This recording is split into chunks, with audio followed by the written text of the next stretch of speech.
Um, Good morning, everybody. Welcome to the November 2020 Charlottesville Historic Resources Committee virtual meeting.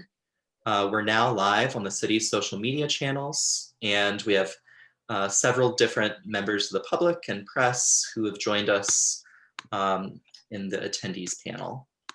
My name is Robert Watkins. I'm city staff, and I'll be making sure that today's meeting runs smoothly on the virtual side of things. Jeff Werner, who is the city's principal preservation planner, can't make today's meeting, and I'll do my best to answer any questions for you today. But anything that I can't answer, I'll forward to him and he'll get back to you. This is the HRC's second virtual meeting, and our last one ran pretty smoothly. So I'm looking forward to that again today. Before I hand things over to the HRC chair, Rachel Lloyd, who will preside over today's meeting, I'm going to go over a few guidelines and housekeeping tips for a virtual meeting. Whenever you vote on an action as a committee, I'll do a roll call vote, and I'll call each of you one by one for the sake of our minutes, and I did this last time and it worked pretty well. For members of the public who are on the call right now who'd like to provide comment, our public comment portion is at the beginning of the meeting. We'll briefly go over the policy before it begins. And in order to provide any public comment, we ask that you register for the meeting through the city calendar if you haven't already. You'll become an attendee, and then when we get to the comment portion of the agenda, you can raise your hand using the raise hand feature, and I'll unmute you. And if you're coming in on your phone, use *9 to raise your hand and I'll unmute you. And I guess that's all I have to say. So I can hand things over to Ms. Lloyd, but throughout the meeting, please feel free to ask me any additional questions about technical issues. Thanks. Hey, everybody. We can get going now. I think we have everybody. I'm glad Jelaine was able to join. Hi. And so I'm going to apologize in advance. I have 4 monitors open on my desk. So if it looks like I'm not looking at you, I really am. It's just the camera is coming from a different monitor. So I am watching all your faces, and I'm sorry it looks like I've got my ear to you. I also have dogs at home, so if, I'll try to mute if there's a ruckus on my end.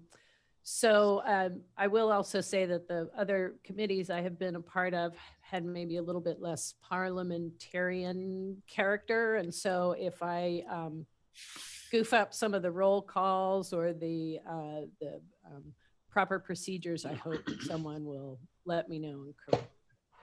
I guess we'll begin with the public comment. Robert, do you want to identify if people in the public are interested in making a comment and provide the guidelines for their speaking? We have 15 minutes devoted to that. Our second agenda item is to approve the agenda and then meeting notes. And that entire process should take about 25 minutes. But the primary purpose of this meeting is to undertake an honorary street names policy work session and to provide city council recommendations to support that program. So anyway, I just wanted to make sure everyone understands what the entire meeting is really devoted to. We'll have some additional announcements, review items, and public commemoration information that we'll share at the end. So with that general introduction, do we usually introduce the individual members of the committee, Robert? Is that what we would like to do at the beginning? Is that the virtual introductions part? I think it can. I think we can do that, especially since on a grid like this, it's hard to tell who are members of the committee and who are staff or otherwise. Sure. Okay. Well, I'll start with myself. I'm the new chair. My name is Rachel Lloyd. I'm a historical landscape architect and been working with the city for many years on different advisory committees. So let me just go through the list. Mr. Clay, will you introduce yourself? Yeah, good morning, everybody. My name is William A.L. Clay III. I am a recent transplant to the Charlottesville area, and and been on the HRC team for probably about a year and a half now. Thank you. Alyssa Diamond? Hi, yeah, it's Elisa Diamond, and I'm a resident of Charlottesville, have been since 2006. Grew up in Central Virginia. I'm now a PhD student at UVA, and I've been on the committee since 2017. Thanks. Thank you. Sally Duncan? Hi, yeah, I'm Sally. I'm an Albemarle County resident for about 5 years. I am the co-vice chair, and also I'm a grad student at UVA. Jenny Keller? Good morning, everybody. Genevieve Keller, Charlottesville native architectural historian. I teach preservation planning, and I'm chair of Preservation Virginia, downtown resident. Thank you. Margaret O'Brien? I'm Margaret O'Brien. I've been a resident both of the city and of the county, presently of the county, since about 1975, and have worked as the librarian at the Historical Society for many years, and I'm now retired from that. And I've been on the Historical Resources Committee since 2016. Julian Schmidt? Hi, I'm Julian Schmidt, professor of religious studies at the University of Virginia. I've been on the Historic Resources Committee since 2017, and I do different public history projects in Charlottesville. Dee Dee Smith? Yes, I'm Dee Dee Smith. I've lived in Charlottesville since 1979 and have been on city council, school board, et cetera. But my major interest in African-American local African-American history, particularly at the Carr Greer homestead, which has just become put on the state historic register and is owned by the city. It's in Albemarle County, but it is a city half co-owned with Albemarle County. And it is an exciting project, and have had some really great recent conversations with descendants as well, which I'm always happy to share with anybody who is involved in that project. Thank you. Phil Varner? Hi, I'm Phil Varner. I'm also one of the co-vice chairs with Sally of the committee. And I've been living in Charlottesville for about 7 years this time. And I'm a software developer that working for a local company. Thanks. Thank you. Ellen Wagner? Yeah, hi, I'm Ellen Wagner. I've lived in Charlottesville for almost 30 years. Documentary film producer, and I've been on the committee for several years. Thanks. And Jeff is not here today, as you mentioned. Jordy Yeager? Hey, everybody. I'm Jordy Yeager, journalist. I grew up here in Charlottesville and am a digital humanities fellow at the Jefferson School African American Heritage Center, and been on the committee, I think, going on year 2. Thanks. And Robert, do you want to introduce yourself? Sure. I'm Robert. I grew up in Southside, Virginia, about an hour and a half south of here, and I'm the city's assistant historic preservation planner. Thank you for all that. Now, we have a few minutes for public comment. Robert, do you manage that process, or is? I'll just briefly scan through the public comment policy that the committee approved earlier this year, and then I will kind of open it up and bring forward anybody who wishes to to speak. So just briefly, our public comment policy: at the beginning of each meeting, not more than 10 minutes will be allowed for the introduction of any guests and public comments. Speakers may speak for a maximum of 2 minutes and shall begin by identifying their name and address. So with that being said, if you wish to provide public comment, please raise your hand using the raise hand feature, or if you're calling in with your phone, you can press *9. Okay, we already have a few, so I'll just call them out in the order that I'm seeing them. And then Brian Wheeler has the 2-minute timer on his screen, so we'll use that to judge. So first, I'm going to allow Mr. Allen to talk. So you should be on the call now, Mr. Allen. Thank you so much. Can you hear me? Yes, we can hear you. In 2001, the only historic mention of slavery at Court Square was an eye-level plaque that said, "Site of slave block." It was an item of civic property, belonged to your committee. It was stolen, removed, went somewhere. No one was charged. Eugene Williams spoke out publicly about this, and citizens of all races began asking, where did it go? It was the only public mention of African-American contribution to our civic relations. On February 19th of this year, your committee finally took some action on this issue. The Daily Progress reported you'd install a marker at the site of the slave block, and you specified in writing in that public report the exact wording of that marker. So finally, descendants of enslaved persons in our town would see some justice. 267 days have passed and you failed to install the marker.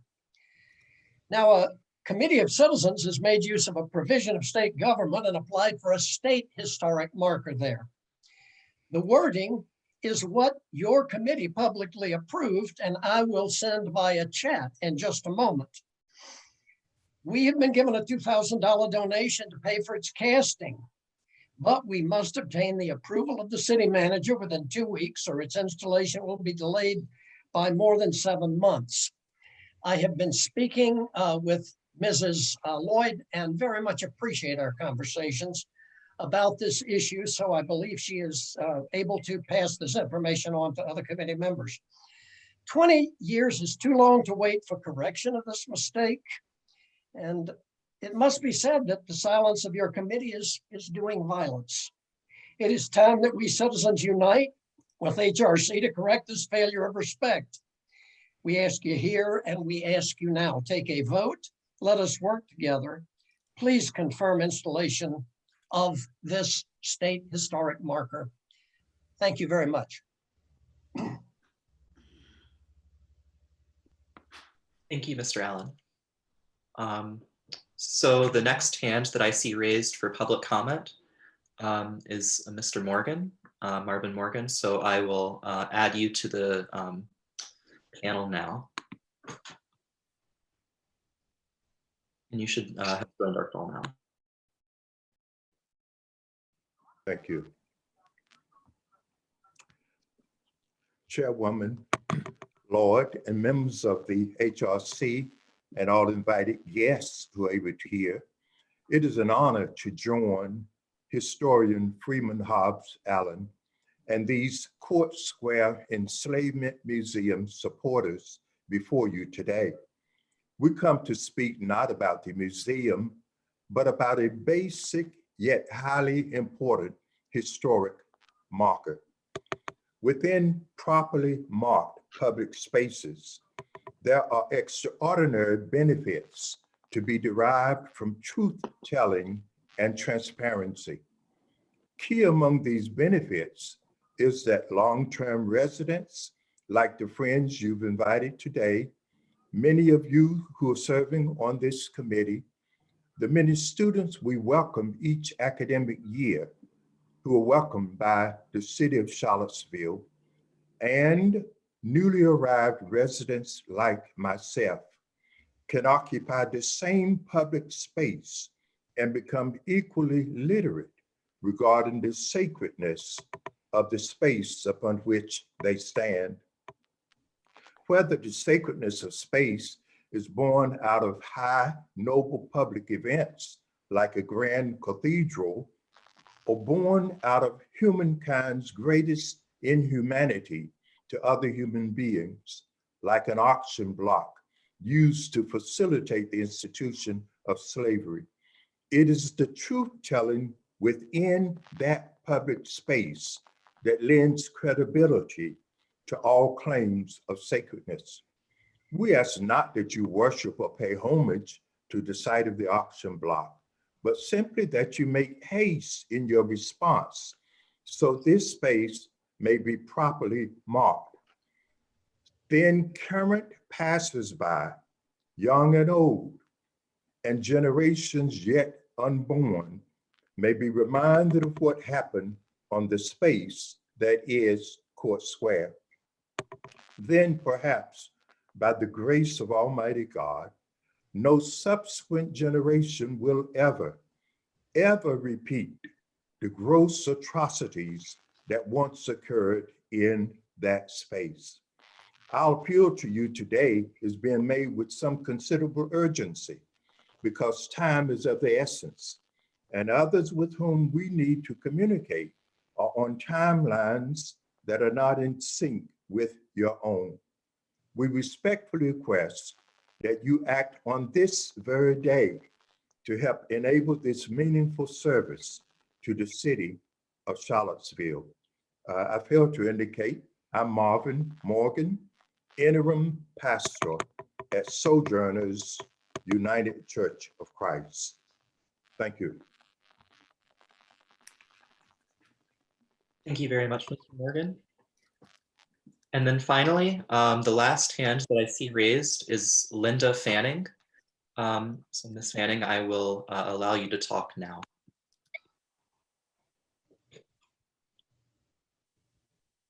And you're now on our call.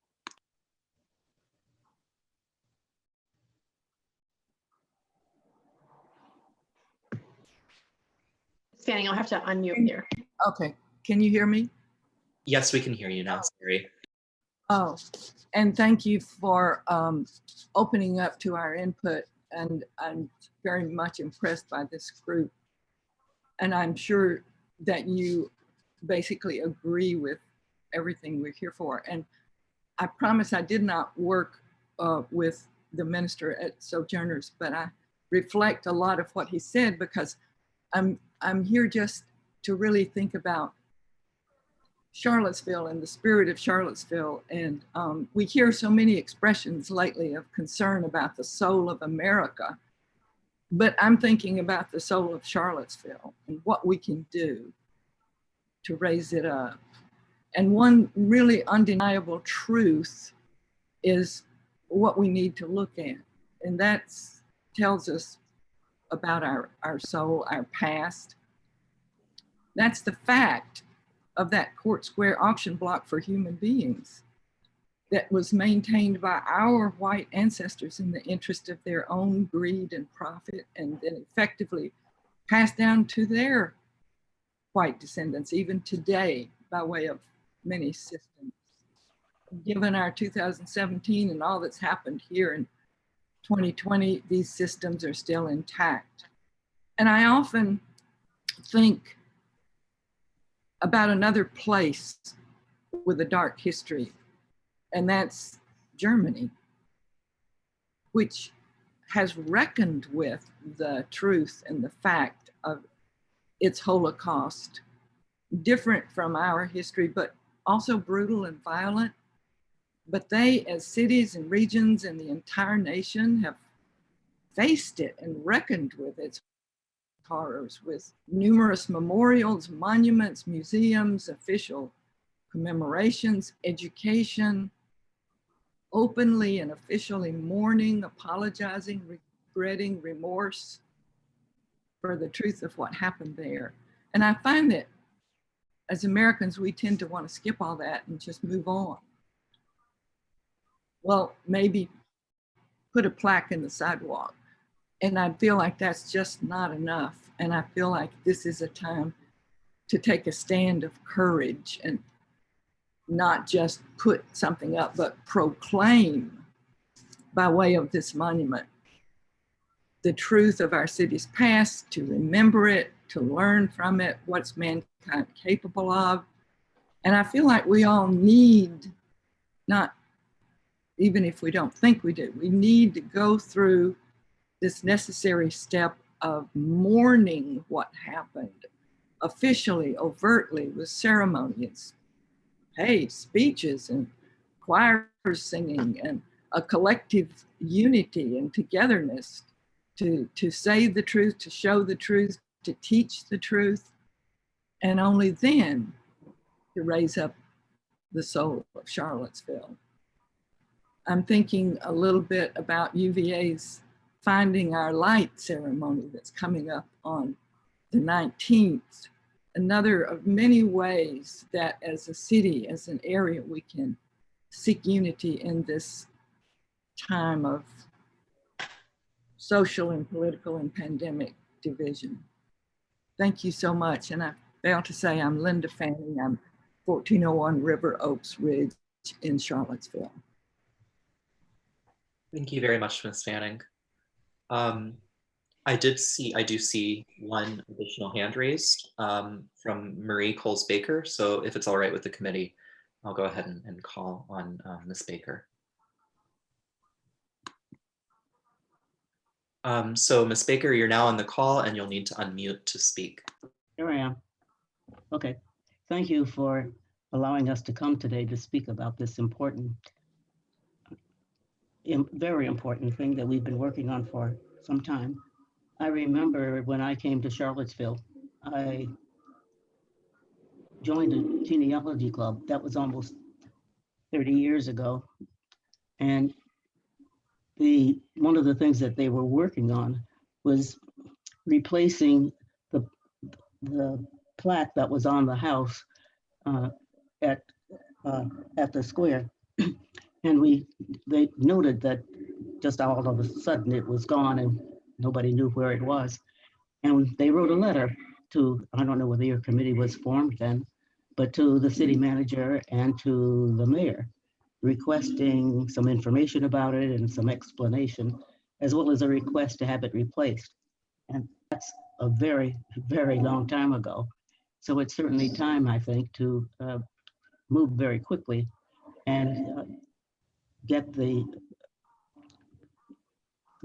historic site recognized and the marker placed there. I see Janine Schmidt, and I was on that pilgrimage that she and it's too early in the morning, I'm not remembering things, that she along with, tell me Janine, organized a couple of years ago. And we went to 10 cities, and there are markers and museums all over the country and as we went on this magnificent and very painful trip, it certainly made it clear to us that Charlottesville had not done what it said it would do. And so I urge you to take action and support this request that we've made today and get this monument marker up as quickly as we can. Thank you so much. Ms. Baker. So with that, I don't see any more hands for public comment, and I think we can proceed with the meeting. Okay, thank you everyone for your comments. Thank you very much for the public who is listening in and shared their thoughts. Now we move on to agenda item number 2, which is approval of the agenda. Robert, do you all just typically take a simple vote on the approval? Is that how this works? Yes, unless there are any comments or suggestions for it. All right. Yeah. I was going to make a comment. And Chair Lloyd and I spoke yesterday, and in light of the public comments that we've just heard, I would request that we make an addendum to the agenda just to allow a brief discussion, because I think it's important for the public to understand the decision making as to why we had not yet taken action on this marker, and given the timeline that's been presented not only to this committee but to council and to the city manager around a response. And I certainly understand that we want to focus most of our time on what's on this agenda, but this clearly came up this week and has a time sensitive nature. And so I would just ask that we allocate maybe 10 minutes to being able to kind of reorient the public on where we are, as well as determine what our next steps may be given in light of this request, if there's support for that. Okay, I do support that. And What I will suggest for the public's benefit is after we go through the approval of the agenda and approval of the meeting notes, that we basically add in a 5-minute discussion before we begin the honorary street names policy work session, so that everyone can hear what we've got to say and then they can sign off if they're interested. Is that acceptable with everyone, that we add a 5-minute discussion after the approval of the meeting minutes?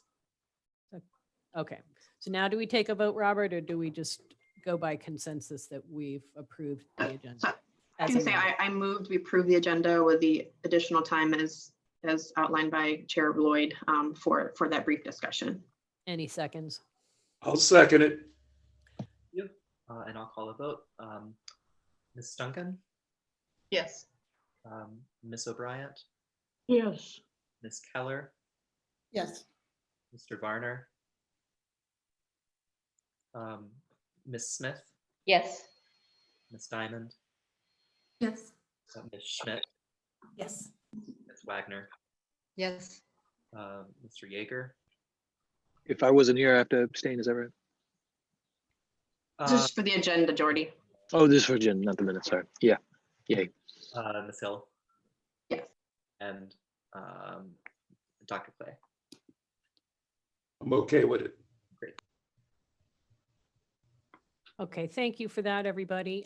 So now with that amended agenda, we'll move on to the approval of the meeting notes from the last meeting. Does anyone have any comment or question or updates that they would like to propose for the meeting notes from the October 9, 2020 meeting, virtual meeting?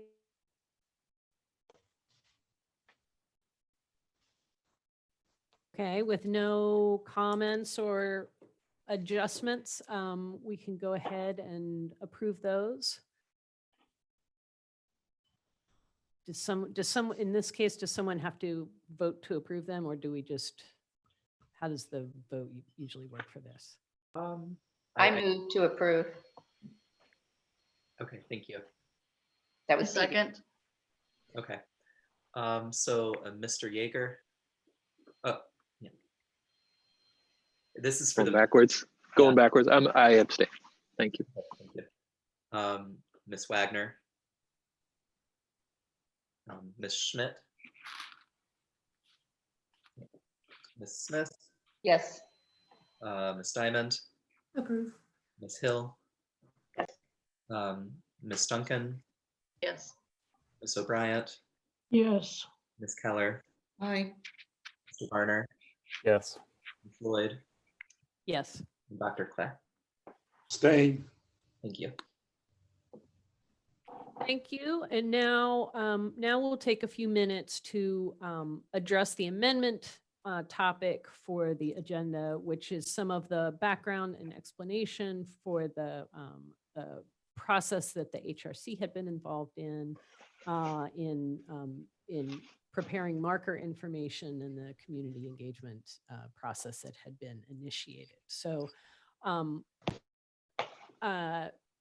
Councillor Hill, do you want to start off that explanatory process, or? Well, there was I'd actually defer to the subcommittee. And I believe, is that Ms. Schmidt, Mr. Yeager, Ms. Diamond, and Ms. Keller? I'm trying to remember who was focusing on this, because I do recall, obviously it's been referenced that there was language that was developed that was done in pretty short order after the previous marker was removed from the bricks.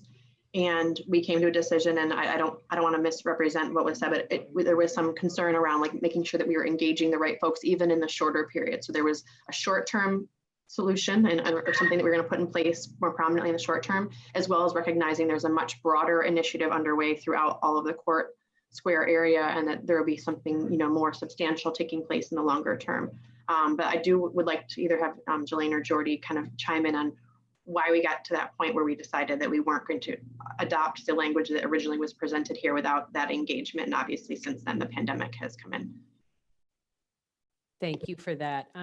Jordy or Jelaine, would you all be interested in filling in some background information? Blaine, if you're comfortable, I would definitely think you probably have a better sense of this. Okay, well, we had started in February with the community engagement process with the descendant community, with representatives of the descendant community, and we'd had 2 meetings already and had scheduled out to have kind of 2 larger meetings that were to happen between Mother's Day and Easter, I think was, you know, what we scanned out, and then came COVID.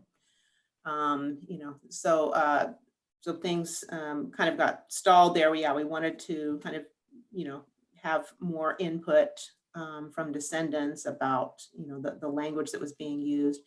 And I mean, of course, the goal ultimately is to have a more substantial memorial that does justice to the scope of the offenses, you know, that occurred there. But this is, you know, kind of a stopgap measure. You know, some of the challenges that we faced are, you know, kind of bureaucratic issues of ADA compliance, you know, with where this plaque would go. And so that's you know, was one of the issues. But, you know, primarily we wanted to consult with those who were the descendants of those affected, and that process got interrupted. And we've only, just as an HRC, I think last month was our first meeting, you know, because of this interruption that occurred because of COVID. I don't know, Jordy, is that? Yeah, no, that's perfect. The only thing I would add is I think, and this is where memory gets a little foggy because it's been so long, but I think we were in the process of drafting a letter that proposed some temporary language. I don't think we didn't have the chance to run that through the full committee. So that was still, I think, in the subcommittee phase, but anybody correct me if I'm wrong on that timing too. Yeah, that's my memory as well, but I couldn't recall a vote approving this language. The language that was presented, which was, I guess, was what Mr. Allen has brought forward, which is based on what was presented, we presented initially. My understanding, and correct me if I'm wrong, Jordy and Jillian, was that there was feedback from the descendant community that there was things they wanted adjusted in that language. And therefore we were not comfortable taking a vote on that language, given that fact. Yeah. I thought it was preliminary language. Right. Yeah, we got feedback from the descendant community that, you know, asking for adjustments, and then, you know, this you know, kind of you know, because of the necessity of, you know, the public nature of these meetings and things being put on pause, we were unable to, you know, kind of go forward with that. But now that we're kind of re-engaged and meeting again, albeit virtually, I think we can go ahead. But that still does not address the matter that members of the public have brought to us about, you know, Department of Historic, the kind of state level issues, and, you know, and this sort of thing. So I don't want to lose sight of that as well.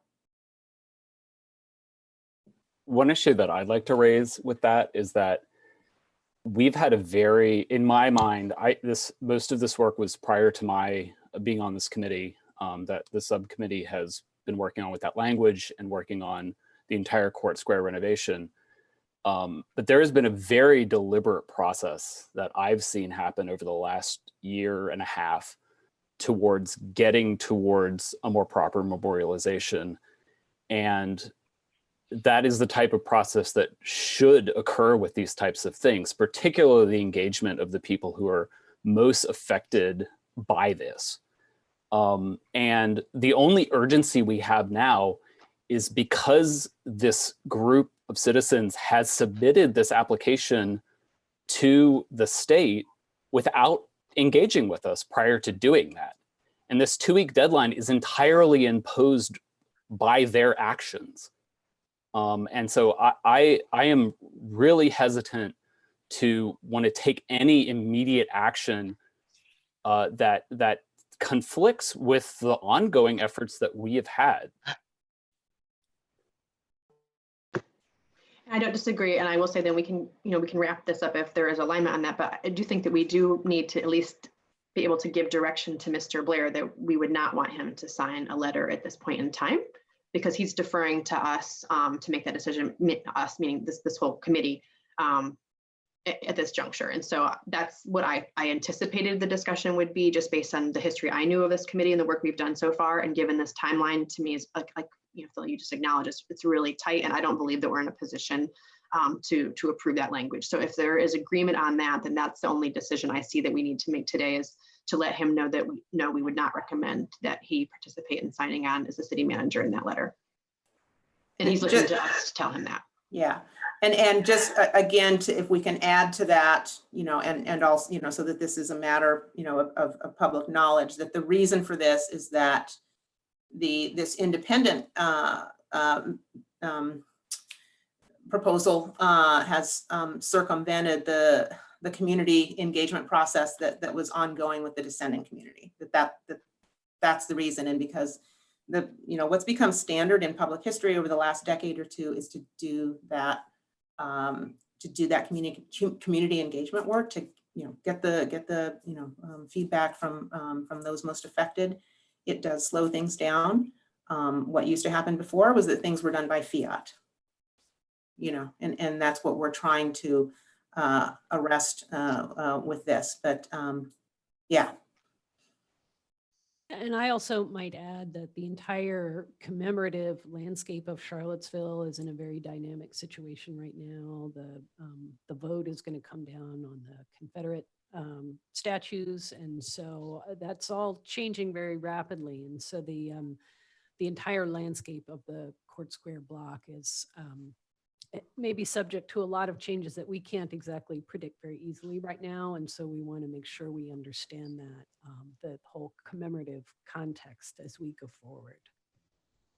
And if I can just add, just for the benefit of the public, those that are visiting us, just last Friday, the city argued before the Virginia Supreme Court, presented its motion to have the injunction quashed, in other words, to begin the process of finally getting rid of those two equestrian statues that the city has been trying to do for several years.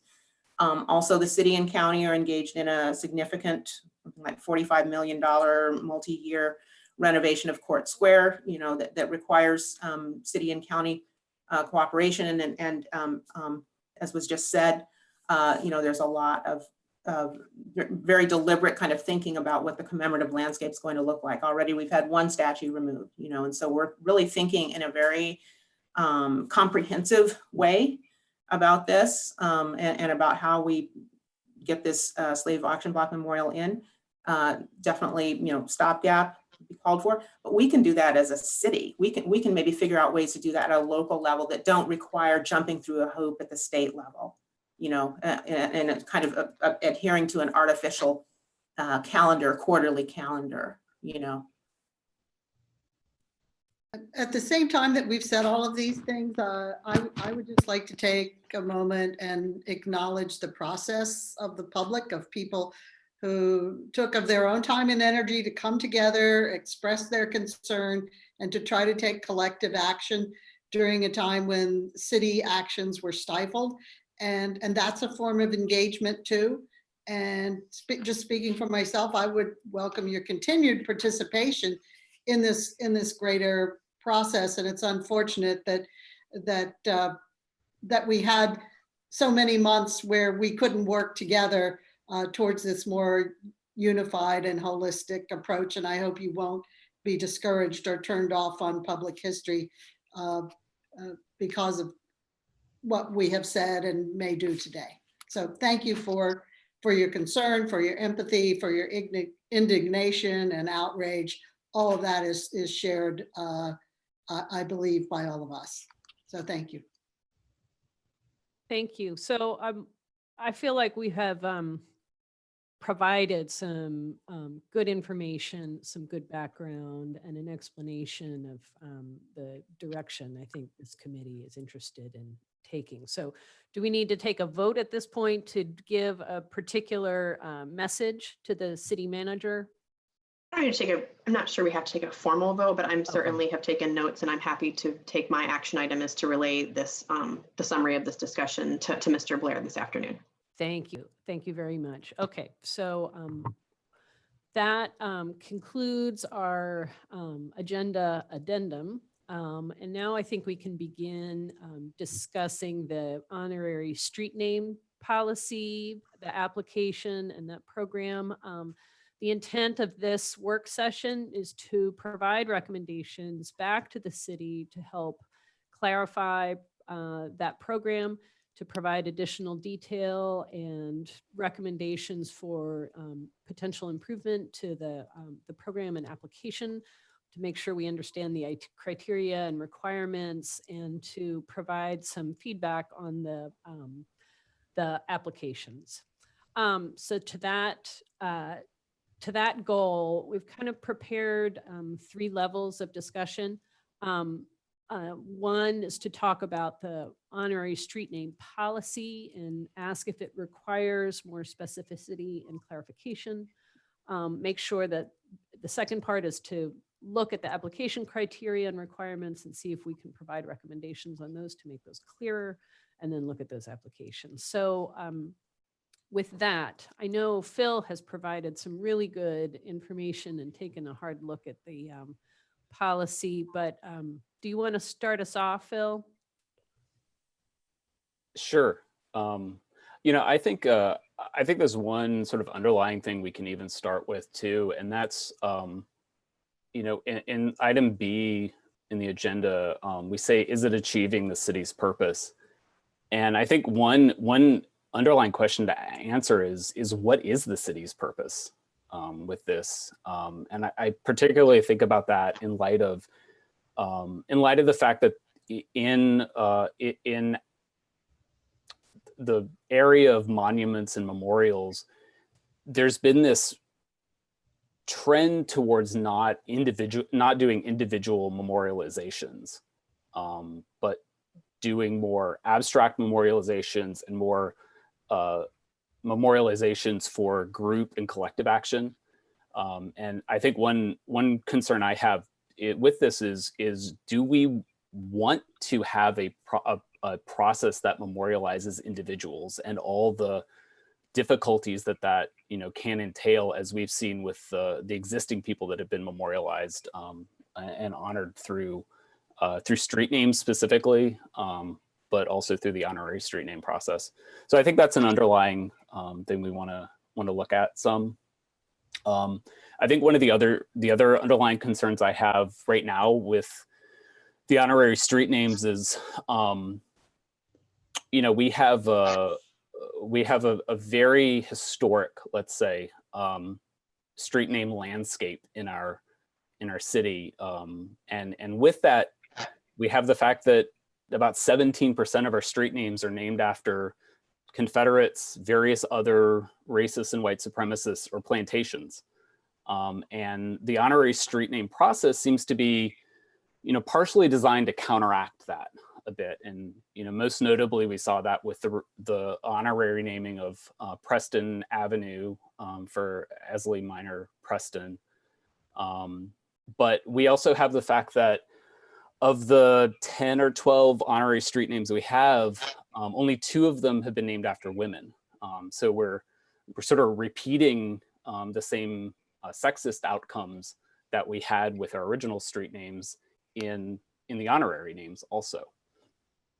So those are sort of a couple of the underlying concerns that I have. Also with the application itself, I think that the application is pretty unclear. And I think that's evidenced by the fact that we have 10 or 12 applications that came in, and I think there's only 2 that were actually completed fully and accurately. And I don't look at look to the person who's applying to be able to complete that correctly. I think that that's really a problem with the application itself, that it's not clear as to exactly what they need to fill in, or even what they're proposing. Is this an application in that I apply and I'm expected to get it unless there's a reason not to? Or is this more of a nomination of I'm giving council an idea that council can either take and run with, or say, no, we're not interested in that. So I think there's, up until now, this process has been very ad hoc, and I think in this work session we're really trying to nail down exactly should we do this? If we should, then what exactly are the policy criteria? And then what does the application actually look like for it? And what does the application mean? Or is it a nomination or what? That was sort of a summary of a lot of the documentation that I've done so far. So I think we can probably go from there. I just want to mention briefly, and maybe former Councilor Smith can weigh in too, but early on, like there's been very few requests for this. And that's, I'm not trying to make excuses for why the process hasn't been fully fleshed out, but it has just been so intermittent. And then obviously in the last couple of years, there's been a lot more attention. And now we have this flood, because obviously we even invited it at one point because we were just wanting to make sure everyone was getting their fair opportunity to apply. But I think that that's why we're at this juncture where council is looking to this group to help us better formalize this process, because as much as it was one-off for a while, like very few, we can count on one hand right now the number that are out there, it has certainly picked up, and we know we need a better process for this. So we're acknowledging that.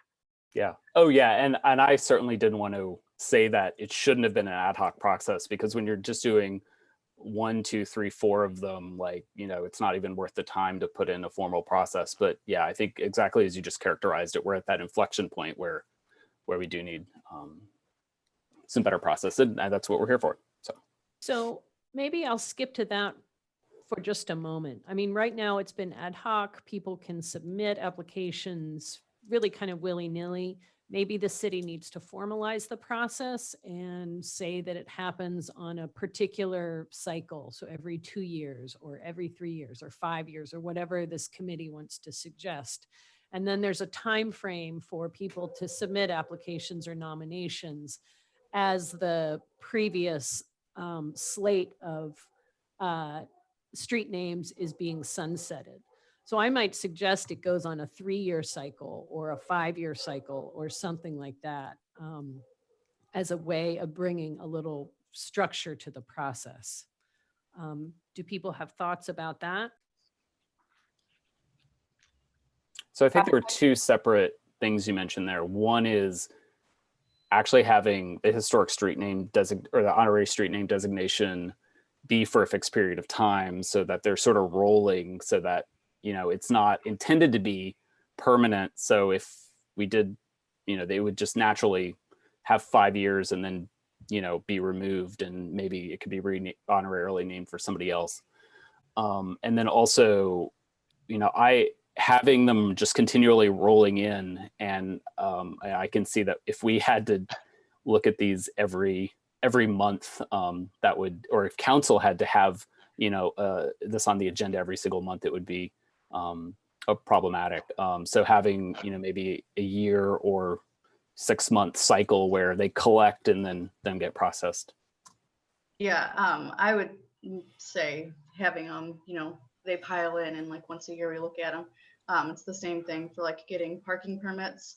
The city collects them all year long, and then once a year they file the permits. And so I think something like that would work here. What do people think about the street name sunsetting? Do people think that's a good idea? And what kind of time frame feels comfortable for that? Dee Dee, I know you have a comment. Yeah, and I appreciated Heather's comments, because it's exactly true. It's just sort of was not really an issue. I bet none have ever been rejected, because there were so few. But I would like to propose the idea that we don't have honorary street names.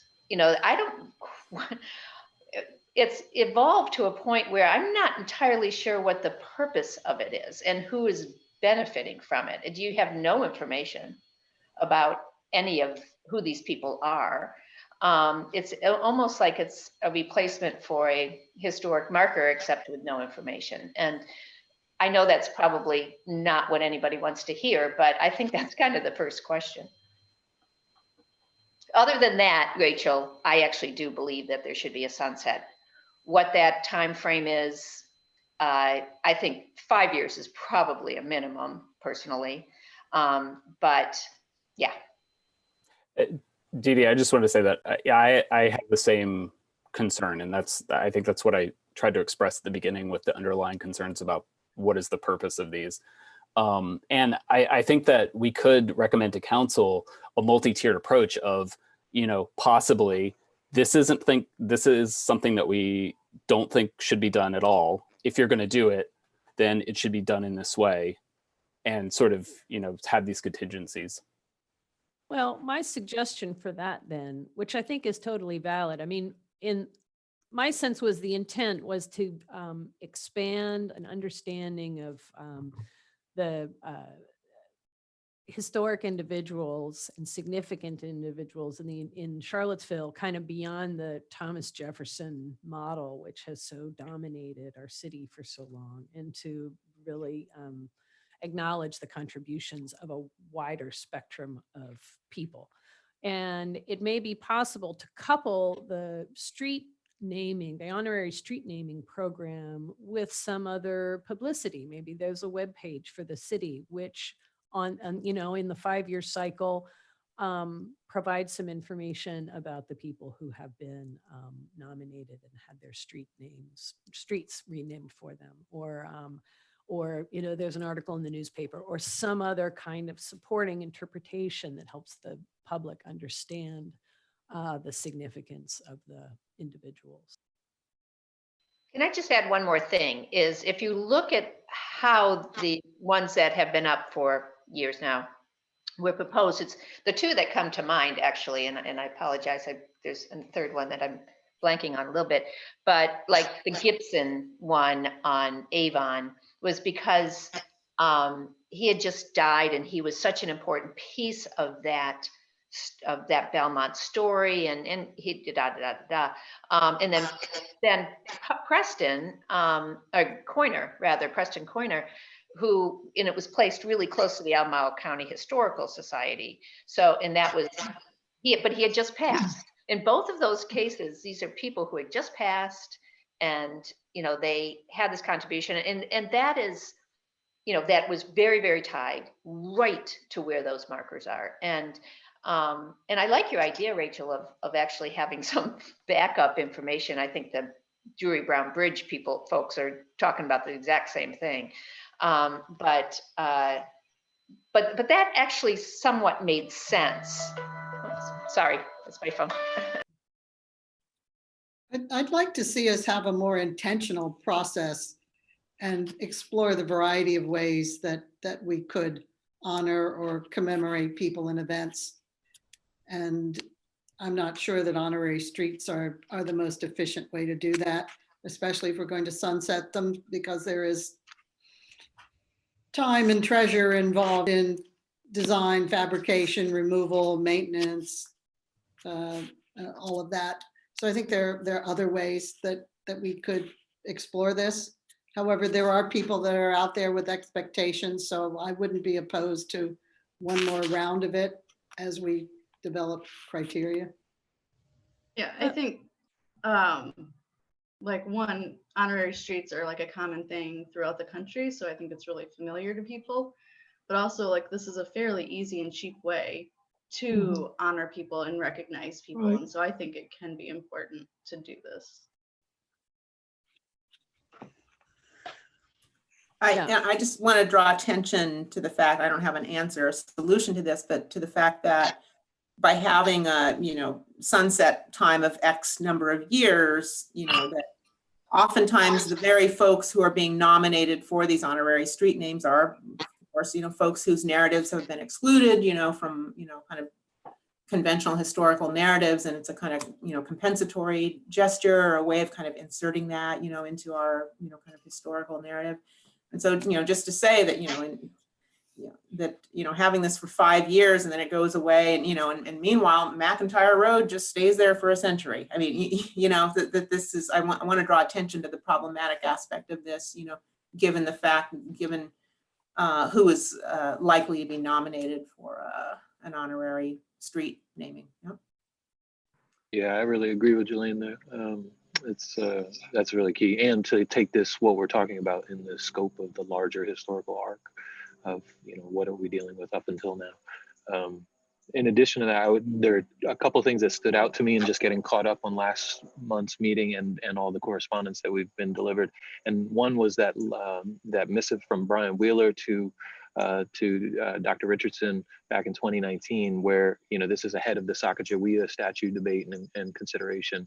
And they make mention of a new commission, a renaming commission, that was, I guess, on the table. I haven't, maybe Councilor Hill, you can kind of fill us in on what happened to that. But that was an interesting proposal, and one that made me pause and, as always, kind of take a step back and say, is this even our job? And I think that that's something that got brought up. That's what I heard, at least from the committee last month. Is this the HRC's under our purview? And I know that council has referred it to us now, but maybe one of our recommendations is, in looking at that process for future renaming suggestions, what is that process? And I know that the Human Rights Commission, for instance, was involved in some of those early renaming discussions. With the creation of the Equity Office, I think that might be another good office to bring in. So maybe it's a triangulation of the HRC for historical information or research, and the Equity Office for its capacity, and the Human Rights Commission for its capacity. And hopefully, I mean, I don't want to beleaguer this process too much, but just to narrow down what are the stops so that no one commission or committee gets overwhelmed, unless we want to recommend creating a whole new commission, because this is not going to, you know, this is an issue that's not going to go away in 10 years, right? And so this is something that I think for the foreseeable next century, I think would be a priority for the city. And so I think there's some validity to considering that as well. But yeah, and coupled with that is, what is the community engagement process, right? Is this, like Julian was saying, is this a fiat sort of situation where you have a, you know, whoever is at the pleasure of serving on the committee at that point has the ability and authority to say what is or what isn't going to be named? Or is there some sort of objective criteria? Is there a community engagement process to get feedback? All of those sorts of things, I think, need to be in whatever our recommendation is. I would say, Joy, I really like the idea of, I mean, I can see that there's more than one group that could weigh on this more robust process. And I mean, right now, I think council is not wanting to create new things, but I do think that pulling from the Historic Resources Committee, the Human Rights Commission, the Equity Office, and having representation there that can help drive that decision making can create a subcommittee of itself. Granted, it's cross-pollinating from other areas, but I think that could be really effective. And I think that would be better received than starting a whole new thing when I think we have to know what conversations are happening in this room, virtual room, and at the HRC level. And by just pulling from each of those and bringing those folks together in a meaningful way, I think can be really powerful. I did want to touch on, thank you for bringing up the prior exchanges. The last council, led by Councilor Bellamy and Signer, we're discussing a broader, more robust look at like just the naming of both new things, or looking at names well beyond streets. And so I think that's a scope that is something that it did not end up getting carried out for whatever reasons. You know, we've had a transition of council. We've had, you know, obviously the last 8 months have been kind of stripped away, but that was a broader discussion that did take place and did have council support at that time. It just never took off. Those councilors, you know, initiated it, and I don't know that any formal decisions were made, but I'm just bringing it up because I do think it's important to recognize this could be broader than this one facet. But that whole conversation around naming or renaming or honorary pieces, and obviously the other components in place are like the Drury Brown Bridge is another example. Like how are we looking at these things, or as we build new things, what is that process that we're going to follow if we want to consider naming something that we're now going to build new, whether it's a bridge or a park or what have you. So I think it is important to have a broader discussion.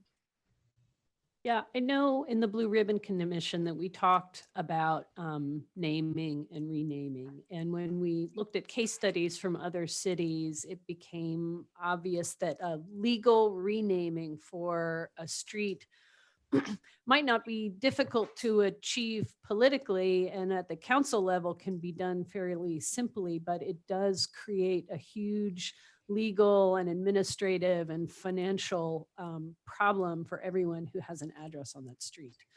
And that's why a lot of cities around the country were probably slower to go about the legal renaming process. And I think my sense is that that's why this kind of honorary street naming took off as an idea.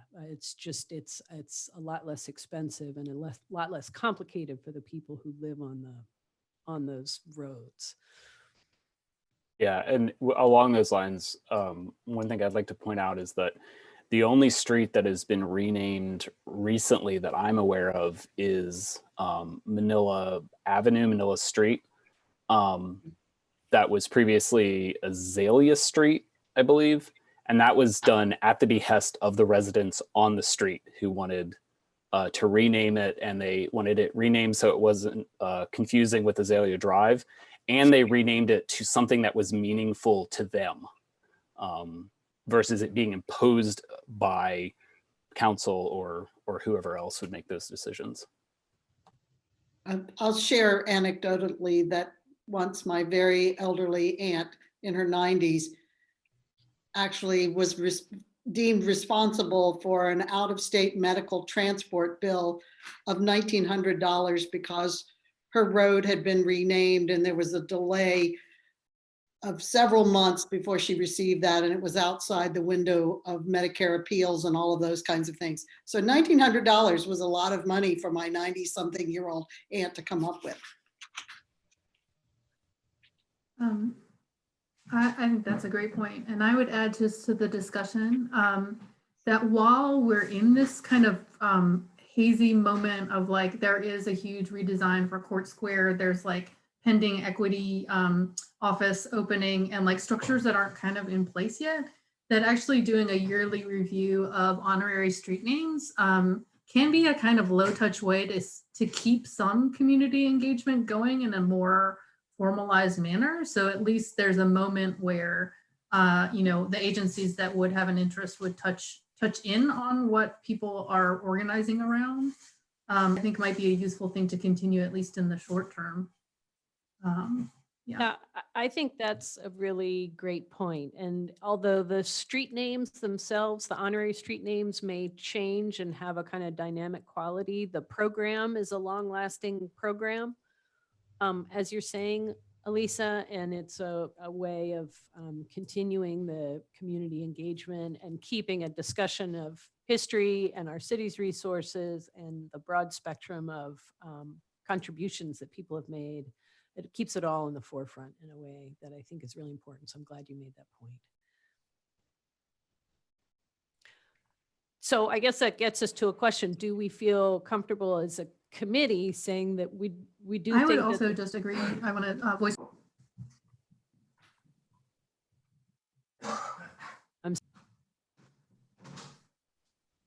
say that again?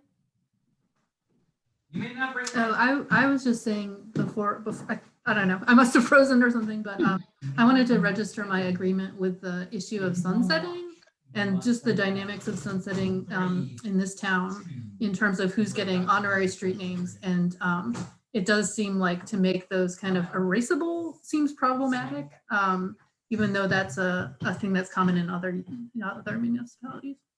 Okay, so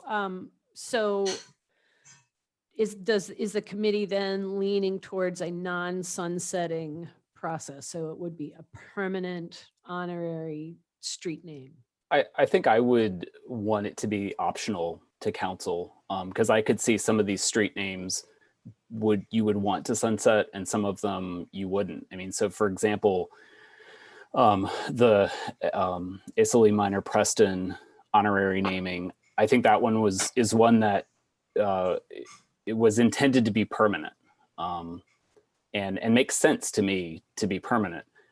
Whereas some of the honorary namings after somebody is passed, that seems like maybe it's more of a temporary thing. And I think if we made that a temporary thing, you would be able to do more of them, because if it was only 3 years, then 3 years later, somebody else could get that name, or we put one up somewhere else that's meaningful to somebody else that's, recently passed. And, I think with I mean, this will get into the policy a little bit, but I think council already, we have a lot of different reasons that we've done the honorary street namings, and some of which are not actually in the existing policy or don't, are sort of shoehorned in maybe.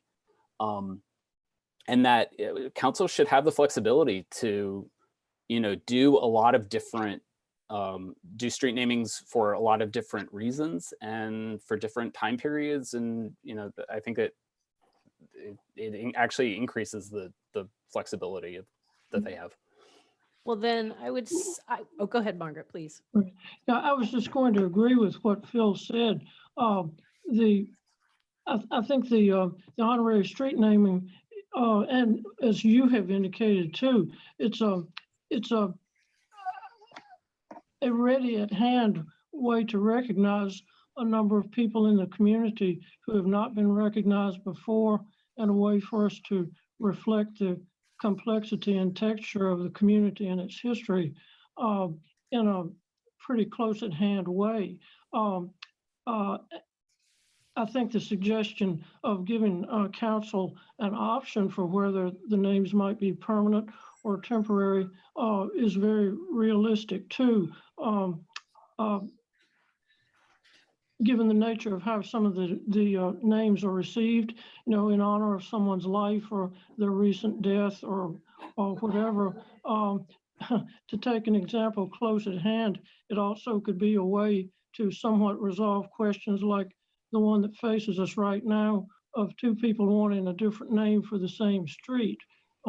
If these are temporary and there's a sunset on it, that's one way of handling that. But I think retaining as much flexibility with it would be desirable, but it's a very good overall way of addressing honoring people who have not been honored and who should be.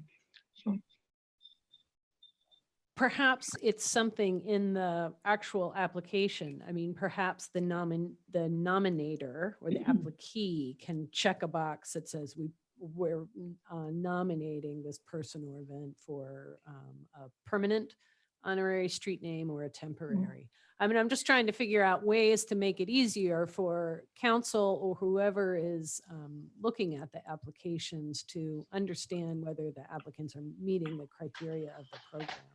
And so my sense is that if the application is designed in such a way that that it's clear what the intention is, it might be useful. So I guess what I'm hearing is that there could be an option within the structure for some to be permanent and some to be temporary, and that they would sunset within a set period, like 5 years. Is that, I'm trying to make a list for the things that we want to recommend to council. So is that what I'm hearing? Some permanent and some temporary.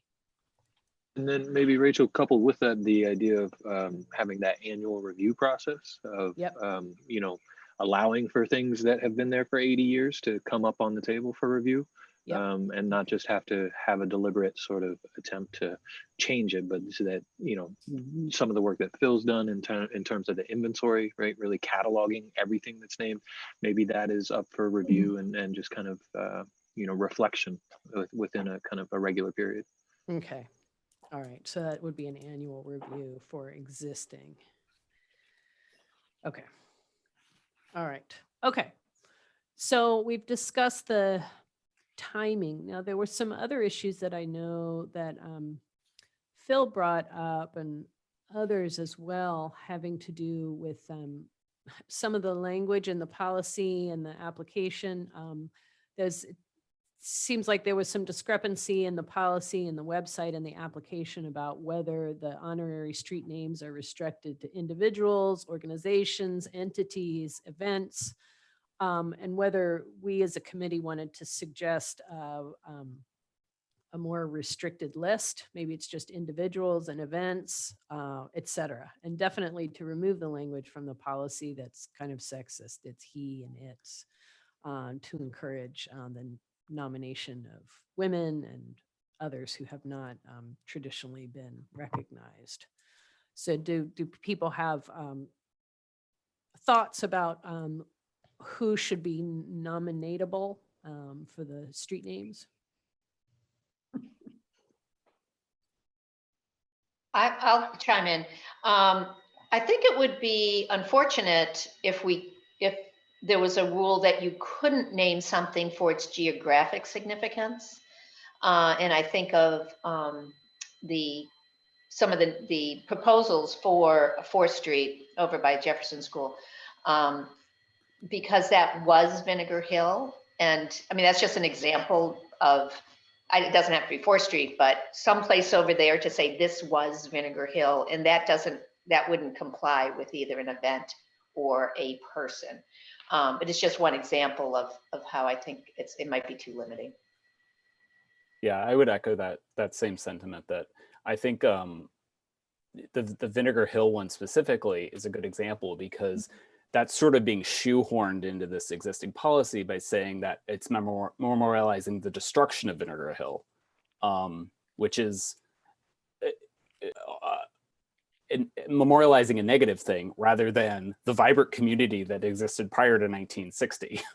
And so, I agree with that in limiting them, what we end up doing is just shoehorning whatever we want to do anyway, or what we feel is right, into an existing criteria. Okay, so that sounds like we will, we won't suggest any more restrictions. What about something that came up in our meeting last week had to do with the relationship of the name with the associated resources or geography or condition on the particular street? Does the nominee need to be related to the place? And should an applicant have to demonstrate that in order to meet the criteria? It certainly makes for a stronger case. Ideally, there would be an association with place, but because one of the reasons we're doing this is out of equity concerns, there may be people who are not permanently associated with a distinct geography, and we would want to memorialize them and honor them anyway.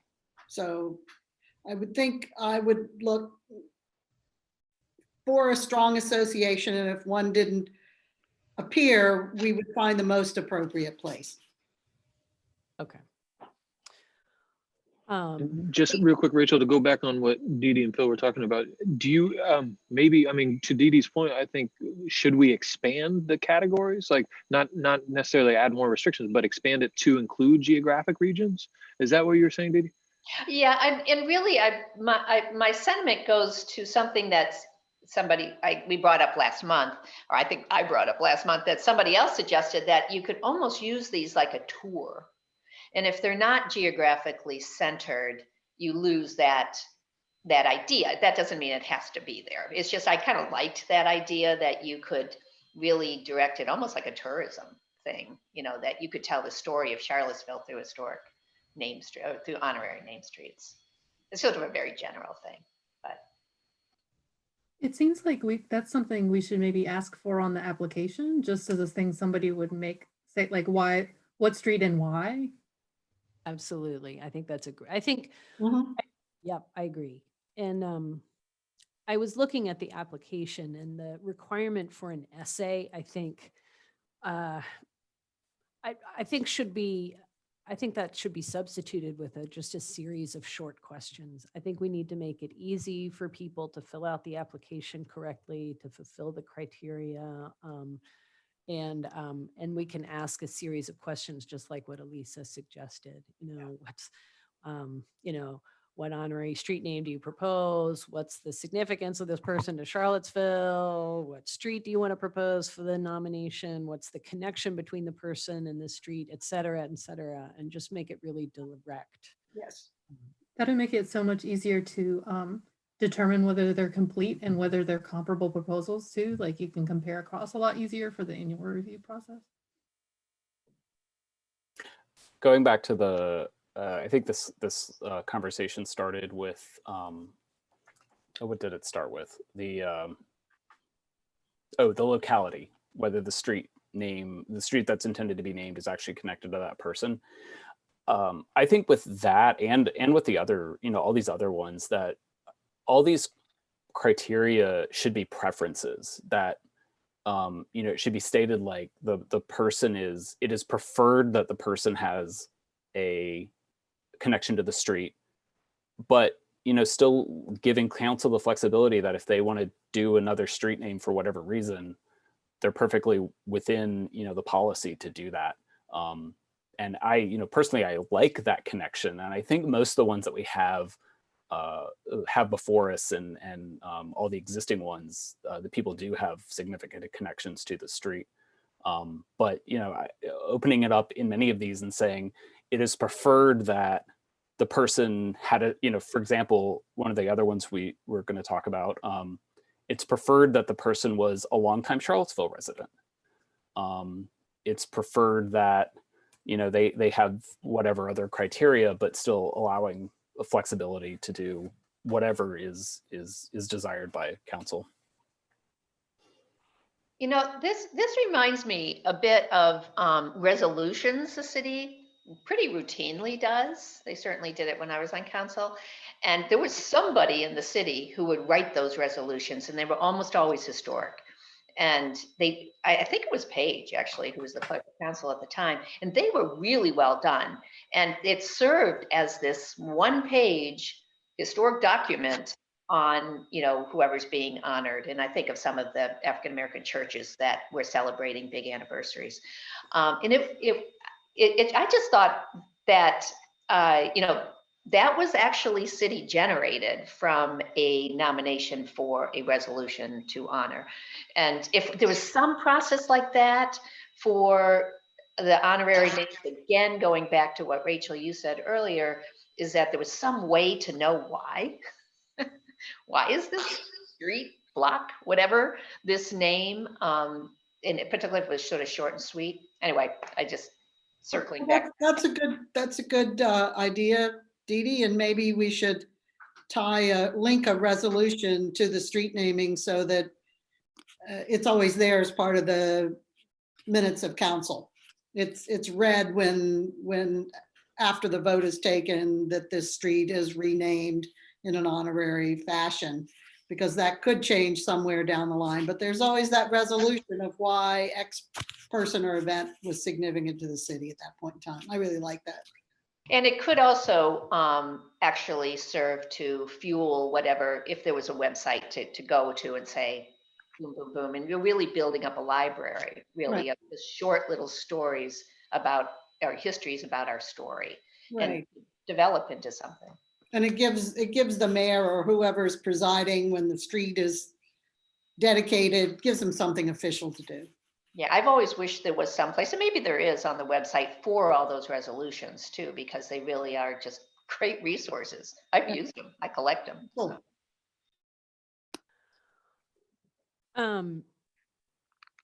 There were some other technical things that I wanted to bring up too. I mean, in the application, there's information, there are questions about whether people want to designate an entire street or just a block or a section of a street. And I wanted to ask the group too, do we want to provide recommendations about that, whether there should be more or less restrictions, whether we think it should just be a block or whether that should be the kind of option of the applicant to choose what amount of space is given for the honoring of the ideas. Again, I think this is going to vary, and I do think there should be some flexibility because, again, just taking examples, if it's Vinegar Hill, if it's 4th Street and Vinegar Hill, which I know is not the going name for it, but let's say it was, then that would be pretty much all of 4th Street there in order to encompass that story. But when we're looking at Henry Martin's nomination, it's actually focused on a house. And so that's more appropriate just to make it that block. So I think that's going to vary somewhat by the honorary intent. I would bias it towards 1 to 2 blocks unless there's a compelling reason why it should extend longer or the entire length.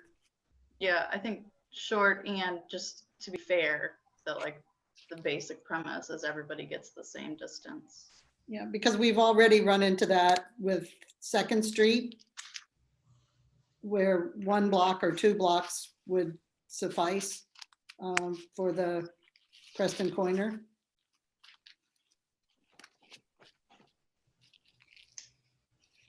And another question that I know Phil brought up was in the document that you prepared was had to do with whether there should be other community support from the street that's to be renamed and whether an application should include some supporting recommendations or other kind of, or indicate some other kind of community engagement for this.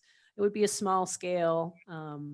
And so anyway, I pitched that idea out to the group as well, whether that's something that seems important.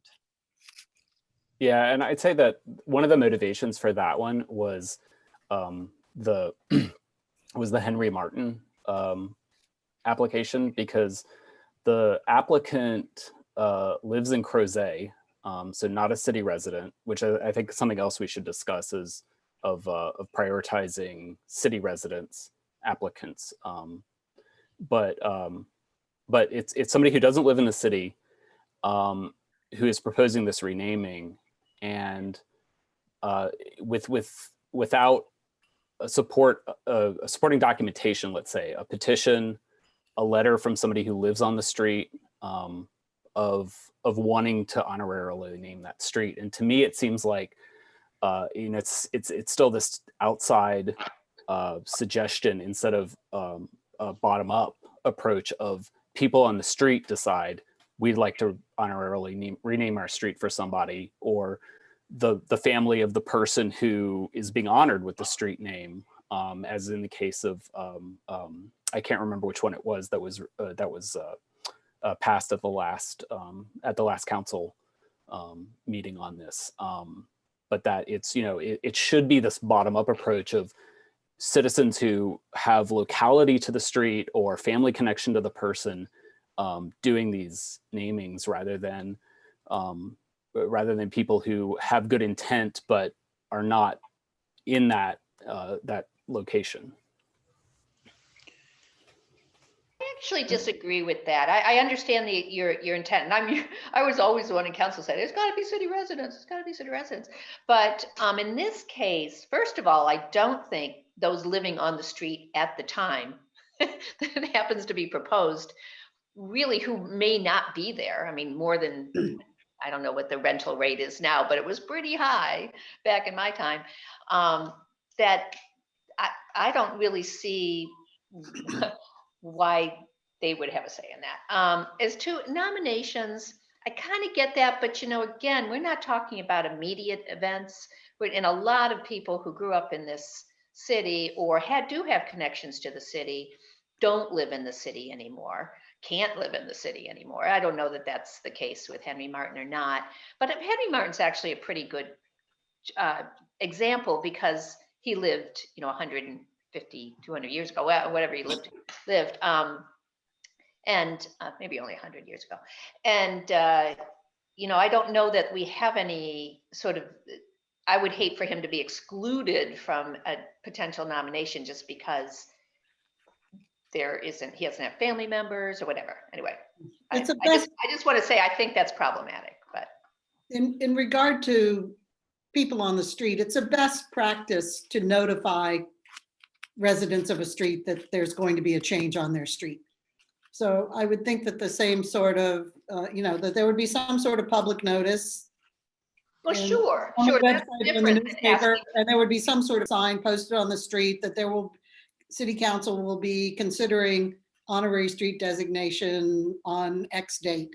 So that that's just a best practice to let people know. Sure, that's different though than giving them any kind of power over it, in terms of, saying, do it. I get it though. It's a balance. I don't think we should limit the geography of the nominator. Yeah, and I'm sorry if I gave that impression. I think this goes back to my earlier contention that all these suggestions and all these things in the policy should be preferences. And so I always start, who is the most affected by this? Well, it's the people that are actually living on the street. So we prefer people who live on the street as nominees, or nominators, I guess. We prefer people living, and then in Charlottesville, and then the larger Charlottesville-Albemarle community. And having that preference allows us to better support these these organic bottom-up suggestions rather than somebody who has a good idea and wants to do something in an area that they don't live. And I think that's where, you know, the letter of support or petition from people on the street comes in, that if you do live in Albemarle and you want to name a street in Charlottesville, you can at least get one person who lives on that street to say, I support this. I do see that. And the other counter that I might have to that is that we do want to, I feel like we want to remove the kind of barriers to the application process and encourage a lot of engagement. And there were certainly a lot of applications the city received, which had a ton of backup material, and it would be natural to kind of weigh the applications according to, some of the references and supporting letters, but I don't want that to overshadow a great application, which may not have included a lot of community engagement, because that is a really time-consuming and sometimes expensive process. I would hate to sit in a meeting nitpicking whether the nominator was qualified or not. I mean, we're trying to be more open. We're trying to be more transparent. So I just can't see having to even think about that. And I would add that with the history of like widespread displacement in Charlottesville, that even saying a preference for people living in the city is problematic to me. Yeah. And we might get a great recommendation from someone who's visiting here. They might only be here one day. And they may have come because we're an academic community. They may have come to do research on someone that's not known to any of us. And then find out we have this and send us a wonderful proposal. Right. So what I've got right now from what we've discussed, these are some of the recommendations that we might propose, that we might send to City Council to propose. The first is that there's some flexibility in whether the honorary street name designation is permanent or temporary. If it is temporary, we suggest a determined sunset period that could be 5 years, for example, and that there would be an annual review of some existing names so that City Council does look at it holistically. So that was point one. Point two, that we would encourage a wide range of honorees, so individuals, organizations, entities, events, geographies, and we would not try to limit the categories in any way. 3, that the application needs to be improved to include maybe a series of directed questions rather than a long essay to make it easier for the applicant to fill it in accurately. We do want to, let's see, 4, we could provide, the city should consider providing supporting interpretation for the honorary street name program. So whether it's on a web page or whether it's a package of resolutions, something that helps permanently record the results of the program and the street name designees, so that that's a kind of a permanent record of interpretation. Let's see, the geography of the street name would be flexible, so it could be the whole street or a block, or that the applicant could request those kinds of geographic boundaries. But let's encourage short ones. Encouraging short ones, okay. But we would not make it a criteria that the applicant be a city resident, or that they include references or things like that, other supporting documentation. And that wouldn't be part of the criteria. I guess it wouldn't count against anybody, but it's not required. Do other folks have other recommendations or ideas that they want to put into the pile of guidance to send back to City Council? I had a question about the geographic borders, how are they currently marked? If something is longer than a block, is every block also, does it, each block have a sign? If it, how does that work currently? Preston Pointer has more than one block Yeah. signed in my memory. Margaret, you would know more. Well, I was remembering that the designation extended past High Street back down Second Street because that's where they lived, where he and Julie lived. That it went all the way from Market Street, or even from Main Street, but all the way back at least to where their house is. And Margaret, do I remember that there were the path all the time, you know?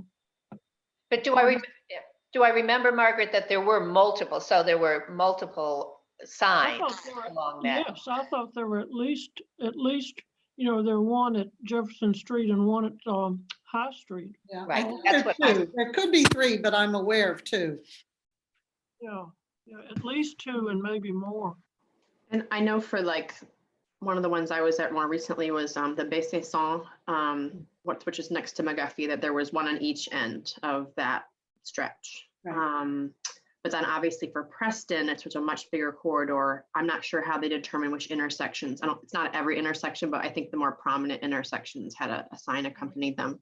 Yeah, I think there's 5 or 6 on Preston, and then there's at least 4 or 5 for George Ferguson Way down 5th Street. Okay. So that raises a final question for me. I know this was something Dee Dee brought up in the last meeting, which is the what the sign actually looks like, because, you know, green is our typical streets, UVA has blue, brown is usually for other historic sites.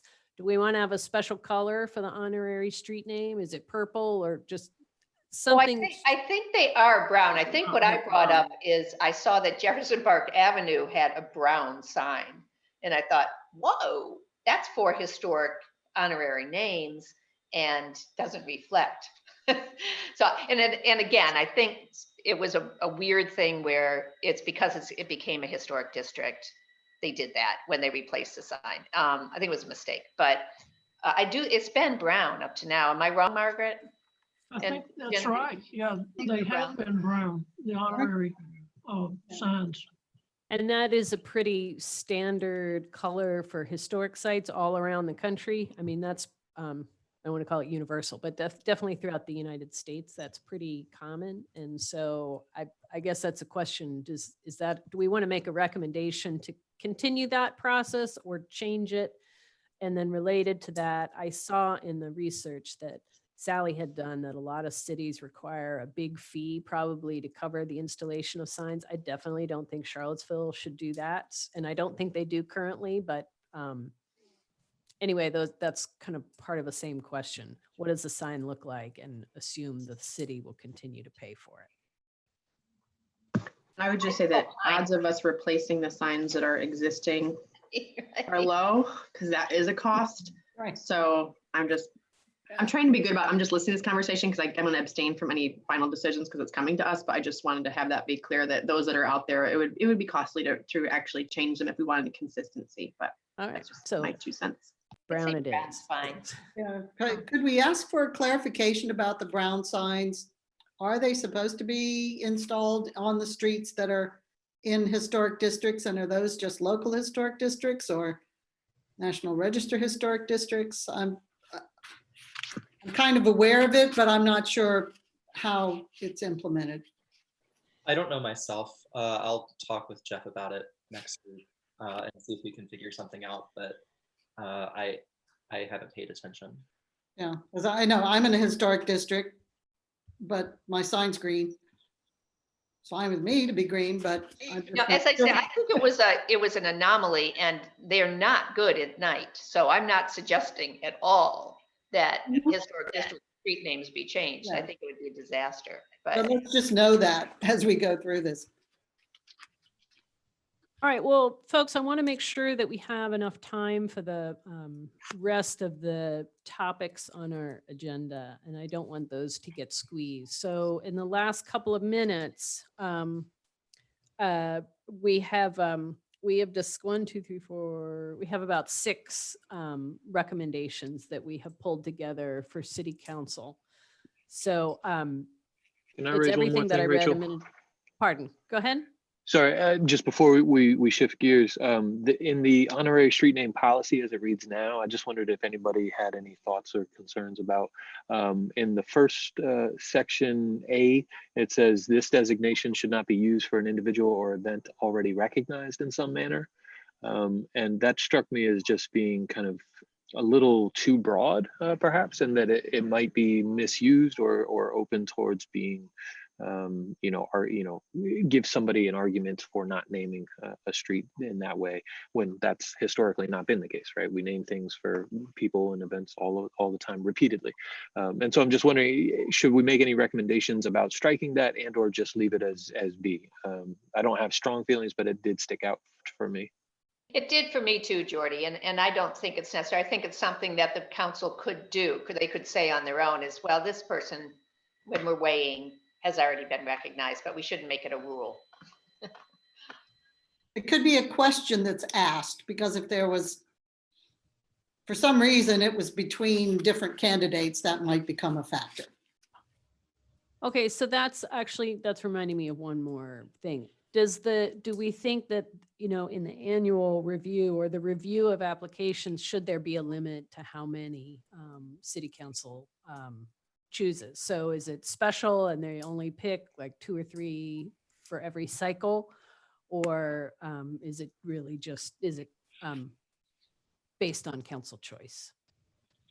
The advantage of having a limit, I think, would allow council to really prioritize. And let's face it, and I think Heather will understand this, it's hard to say no. I mean, it really is hard to say no. And I think that puts council in a really awkward position. So I would think if there was a limit, it would be up to them, obviously, if they see it as problematic. But I think it could be an advantage to limit it. Per year, per year, things can always come back up. Yeah, or every 2 years, put it on a biannual, have a budget so that it's predictable. It's how we do everything else, or we try, it's our goal to do it that way. If there's some extraordinary circumstance, then you can do more. It's not so different than putting people on boards when there's a lot of applicants. Yeah. But I mean, having watched council struggle through that 2 or 3 times, it takes a lot of time. So it would be much more efficient to just do it every 2 years. Right. Okay. So, Robert, we've created a list of recommendations at this point. Do we need to take a vote that this list is what we want, or do you want to write everything up, or should we write everything up and vote on it next time so it's clear? What's the best step forward at this point? I don't think a vote is necessary today. I think if forwarding this to council can wait another month, I think maybe just when you approve the minutes for next month, then that can be forwarded on to council with this list that you've made. Okay, great, thank you. Is that okay? Yeah, it's fine. I do think there's some advantage in, like, you guys have had the conversation, I'm part of it, but I'm listening mostly, that there might be additional things that come up that we could address in the next month's meeting and then have something even maybe more robust. I think a lot of us, this is, we've been talking, and I think it's great that we want to get to some conclusions, and we have a great list here, but it might be just, I think, that extra reflection time, especially if we're looking at details of like what the content of an application might look like. I just think it would be great to have that, and I don't think there's an expectation that we're going to have something in front of us this next month. So. Well, thank you for everybody's ideas and thoughts. I wanted to try this kind of work session approach where we tackle a topic in a way that gives us a lot of time to have some good discussion and come up with a set of actionable ideas. And so I hope this has been useful for you all, and we can, adjust whether, in the future, if you want to take a different approach, but I feel like this has been useful. So anyway, thank you. Rachel, I know we're trying to move on, but one other thing I think we want to have a little discussion on is I know there's some been some discussion within the group of whether we want to actually weigh in on the actual applications themselves. And I'm of the opinion we don't. I'd like to hear some other opinions, and maybe we want to also express that to council, that whether we do or don't want to actually be involved with the evaluation of the applications and the nominees. Are you speaking of the ones that are pending now or as a policy in the future? Either, both. Well, I would say that in the future, I think the city should redesign their application package so that the criteria are a lot clearer. And as long as people fulfill the application and the criteria, then they would be considered at least. This slate of applicants was a little harder because there were some people who had a harder time filling it out. And so some were not complete.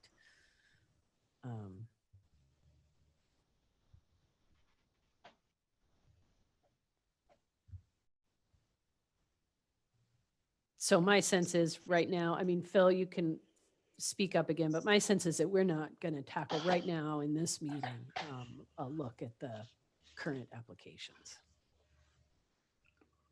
Although I think we weren't asked to do that, right? We were asked to look at the criteria. Is that correct? It was my understanding, I mean, Heather voted on this, so she can express. So I think first and foremost, I understand that we have to revisit this policy, but we also were interested in hearing this group's perspectives on the applications that were in front of us. But I think that's right now, like the first step was, I think, necessary to have this conversation. To me, had to proceed anything further, because then you set those criteria and then you say, okay, what do we do from here, given that this is kind of where we see this without looking at the applications, and now, okay, how do these applications fall into it now that we've established some criteria? Because I don't think we're in a position where council can approve this entire list. I don't think it's the right place that we should be. I'm speaking as one person though. But that's why I think we actually asked for some support here to help give us some more structure around this decision making, so that we aren't finding ourselves approving everything. Because it is challenging, as Dee Dee mentioned, for us to have this in front of us and not have some kind of more structure in place so that we can drive some more discrete decisions. But I don't think we should get into that right now, given the time. And I think that, yeah. Yep. Okay, so thank you all. I think it's really frustrating to be a member of the public in Charlottesville right now. And a lot of people feel like they're on a seesaw and they're being treated like a yo-yo. So I think that given the number of letters we've received from the public, that there's an expectation that we're going to make a recommendation to council. And I feel like we should make a stab at it, at least to do some sorting for council. And we would welcome that. I know that it would be a recommendation. Council still makes the final decision, but we could deal with the ones that, some of them aren't historical. And so we might just say, this is up to you, whether you want to honor a sport, someone associated with sports who's still alive, for example. These others, we could say, yes, we believe these people or these events had a significant effect on the history of Charlottesville, and we believe they should go forward. Maybe we don't go so far as to say what geography, but we say, yes, they're worthy of a notable honorary mention. I feel like that's kind of our responsibility. I think that's what I was getting at. Yeah. People are just so confused and so frustrated, and I don't want us to be responsible for one more person feeling excluded or, shoved from pillar to post. Yeah, and I understand that sentiment. I think what I want to avoid is us as a committee being too deeply involved in this evaluation. That we can offer policy suggestions, but it is a very challenging thing to publicly criticize the applicants. And we already have a lot on our plate. We are unable to do subcommittee meetings, and it's just a very perilous precedent to set to evaluate the individual people. Well, life is perilous, and I don't think we would ever want to be in a position. I'll just speak for myself. I don't want to be in a position of evaluating the nominator, but I feel perfectly capable as a member of the committee evaluating the names that are put forward. And I think we have some obligation to try to help because it's come to this point. People expect it. Let's do it. Let's get it over with. Let's send it to council. Let's let them make a recommendation. And maybe we never see this again. But we've fulfilled our obligation as city appointees. Okay, I think in that case, we're going to need to defer that to the next meeting. Oh, yeah. At this I don't point. think any of us are prepared to vote on that today, but. That's what I was getting at. I feel like the foundation's been laid by which then next month, this group can kind of look at these applications through that lens, recognizing that this is a different application that was submitted, but I think this is a place to start to kind of cater, just to kind of shape the recommendations that will ultimately be council's decision. I would agree with that. It's very similar to our housing advisory committees, financial recommendations for where we're going to allocate funding. It's up to us to finally decide the answer, but like we certainly want to rely on you all to help us kind of shape that vision. We're the only city body that deals with history. So I feel like we should do it this one time. And then we see what the process becomes after that. Okay, so we've decided we will look at the specific applications next month. Is that what we have decided? That we will put that on our agenda? Yes, okay. So, okay, so that will be on next month's agenda. Now, let's please go to the next agenda item, which is public commemoration. We have a few minutes to discuss the Daughters of Zion Cemetery replacement plaque, and then the Melon Foundation Monuments Project orientation. And so what I understand, the replacement plaque for the Daughters of Zion Cemetery is whether the HRC will provide funding based on the new language that has been shared for that plaque. I hope everyone has had a chance to read it. Are we going to discuss now? Is it possible to do a shared screen so the public could see the language? Yes, I will. 1 minute.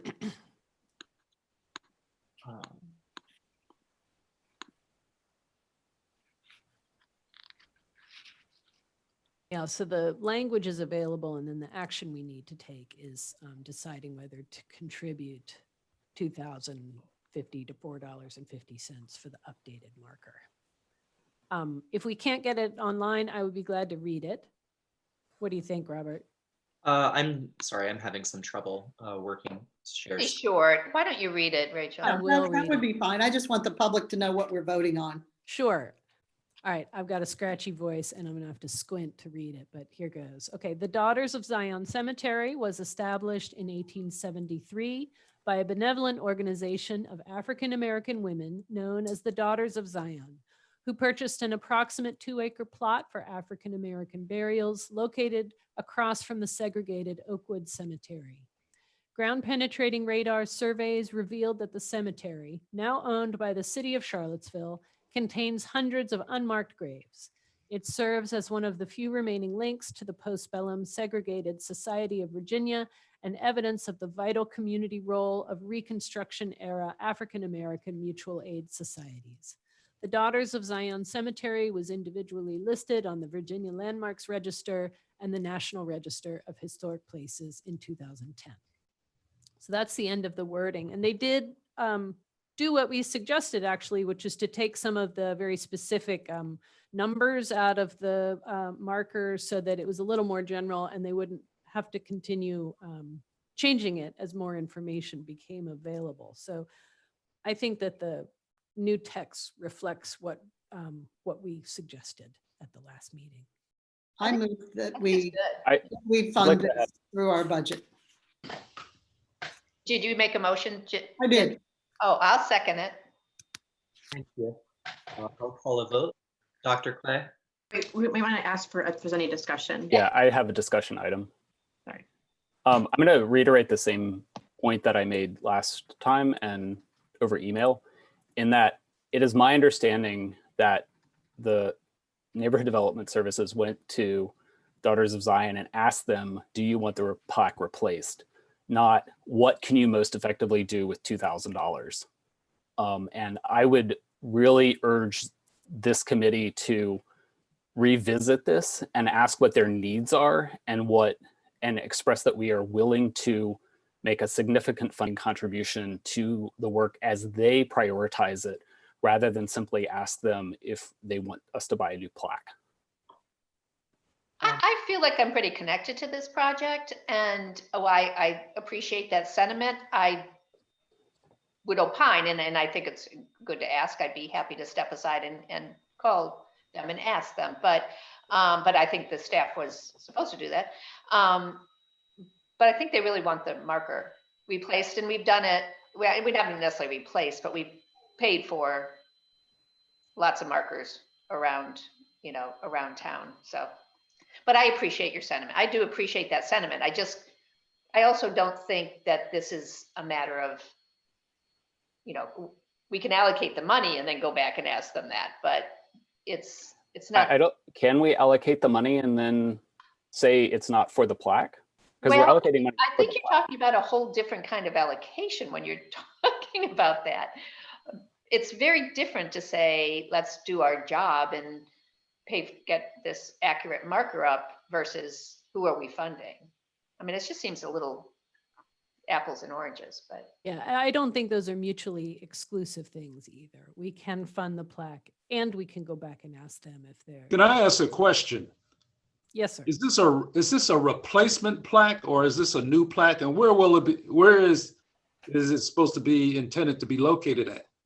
I can answer that. It is a replacement for a plaque that is currently up, that is on Oak Street, directly across from, in Oak Street's only a block or two, it's only 2 blocks long between Ridge Street and First Street, right opposite Oakwood Cemetery. There is a plaque to Daughters of Zion and there is a plaque to Oakwood Cemetery.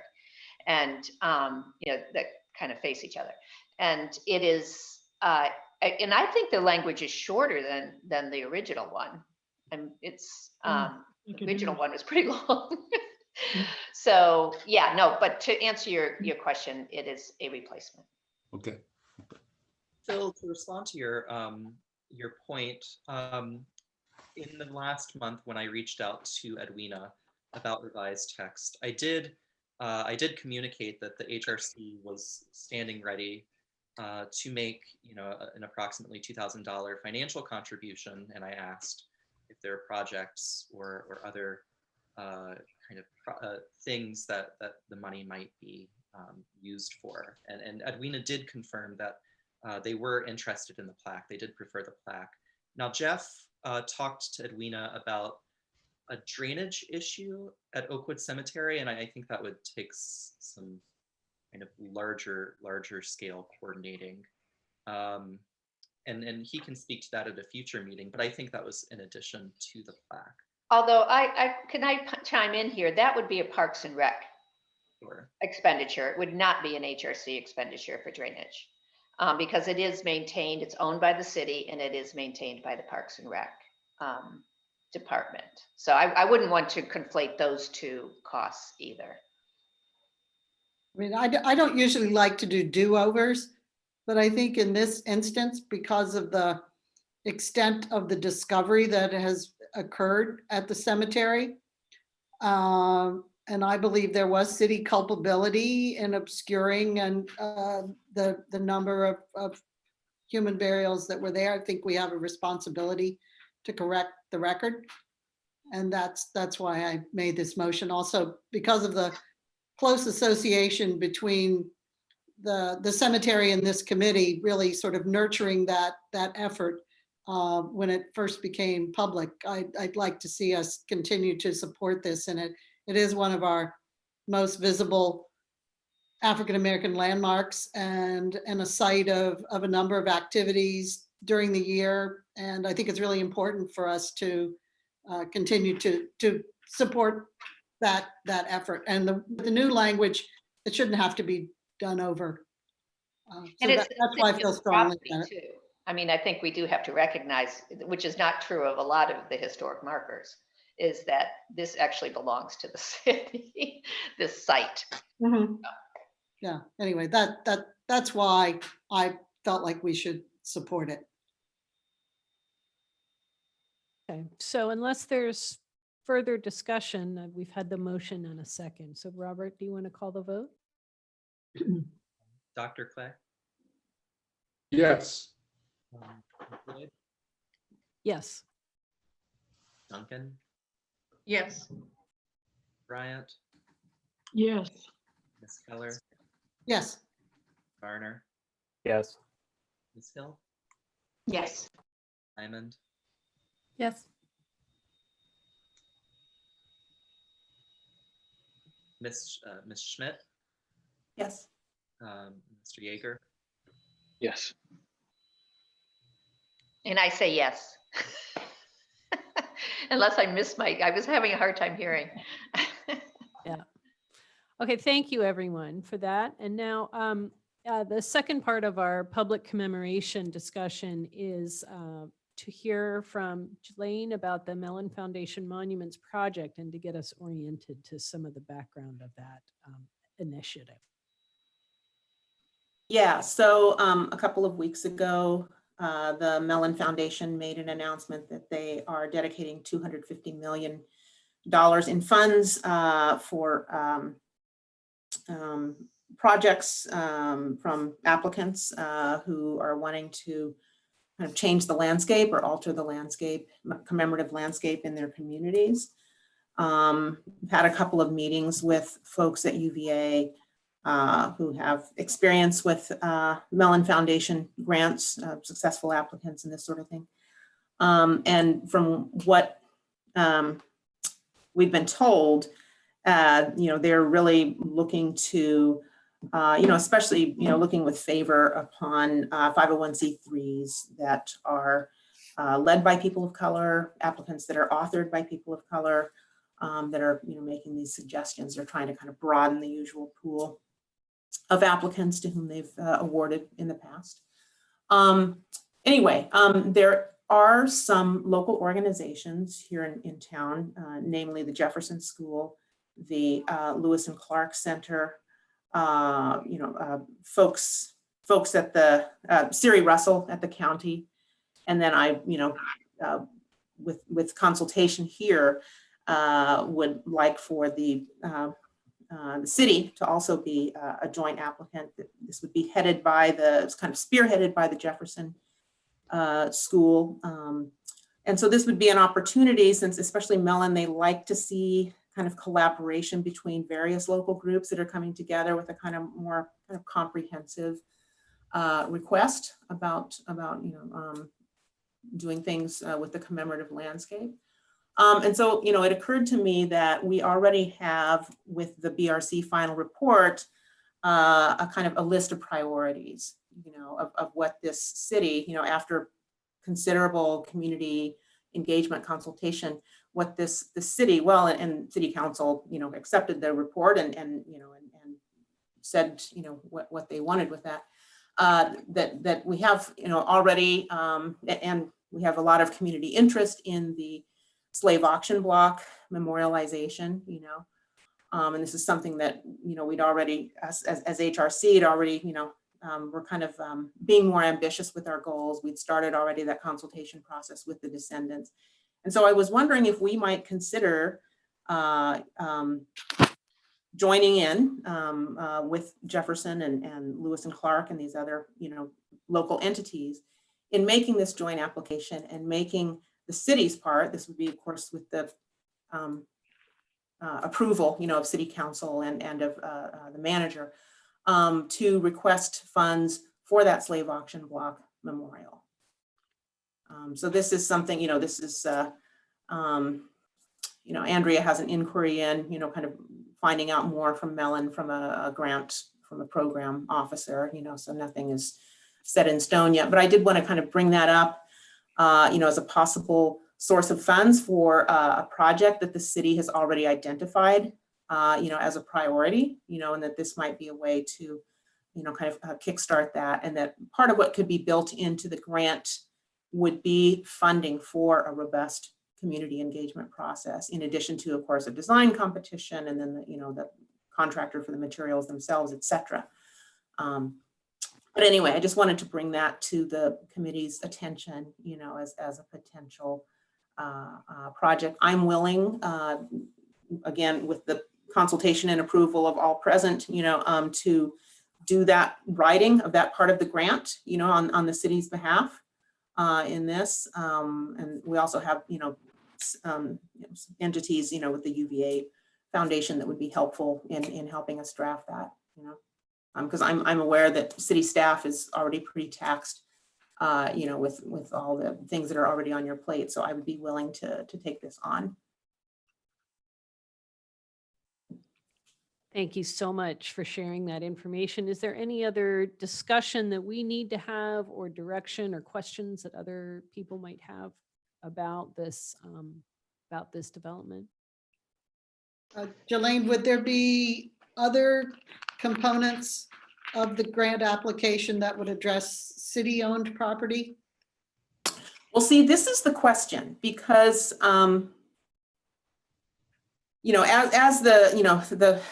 there's not a kind of formal request for proposal out yet from Melon. It's kind of like you kind of apply, and if they're interested, and then a little kind of courtship dance begins, is kind of how it goes, And they're aware, of course, that a lot of the statuary that's, kind of been deemed, kind of problematic, these days sits, of course, on public land, Right. Whether or not a public entity, that is, i.e. the city, could be a direct recipient of Right. such a grant. That is a question that we still need to have answered, all right?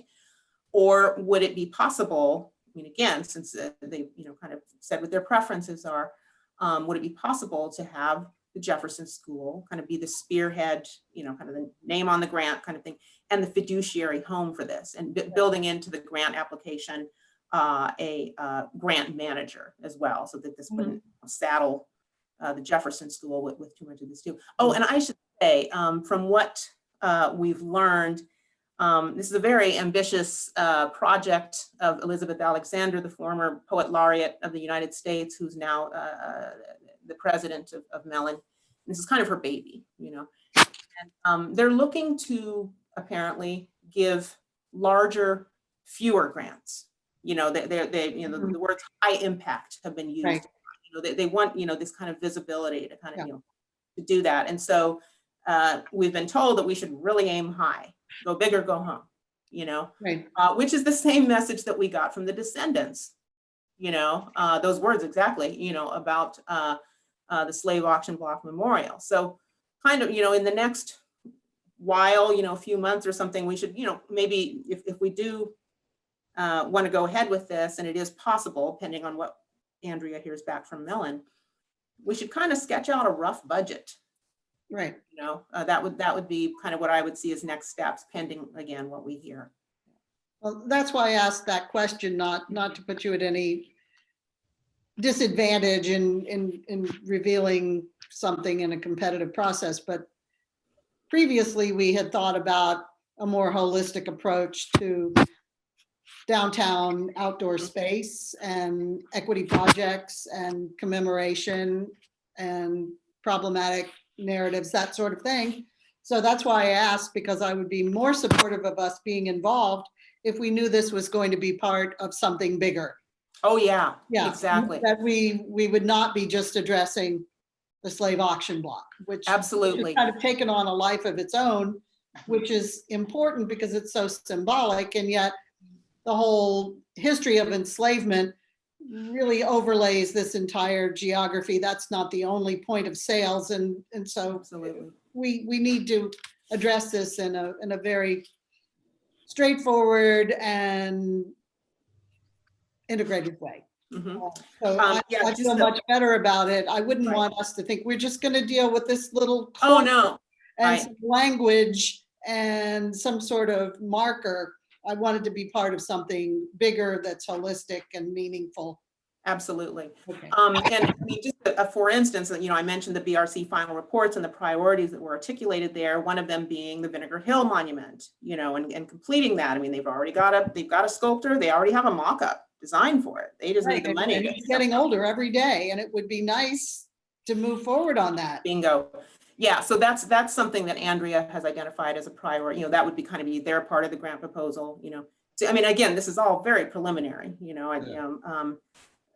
Siri from the county has said that, they have an ongoing project there in the county to really, they're in conversation with folks from Monacan Nation, and to really talk about the trails, the Monacan trails that go through their parks, and how to mark those, and do programming around that. The Lewis and Clark Center, of course, has articulated their desire to kind of adopt in the Sacagawea statue when it's, when it's removed, in order to do kind of proper contextualization out there at the Lewis and Clark Center, and programming around that too. So, so each kind of part, so this is it's more than just kind of one thing, and it is, kind of several different entities in the area trying to kind of reinscribe, the narrative. Yeah, and I mean, we've, got stuff going on with the parks and stuff too, but at least with the slave auction block memorial, then we have,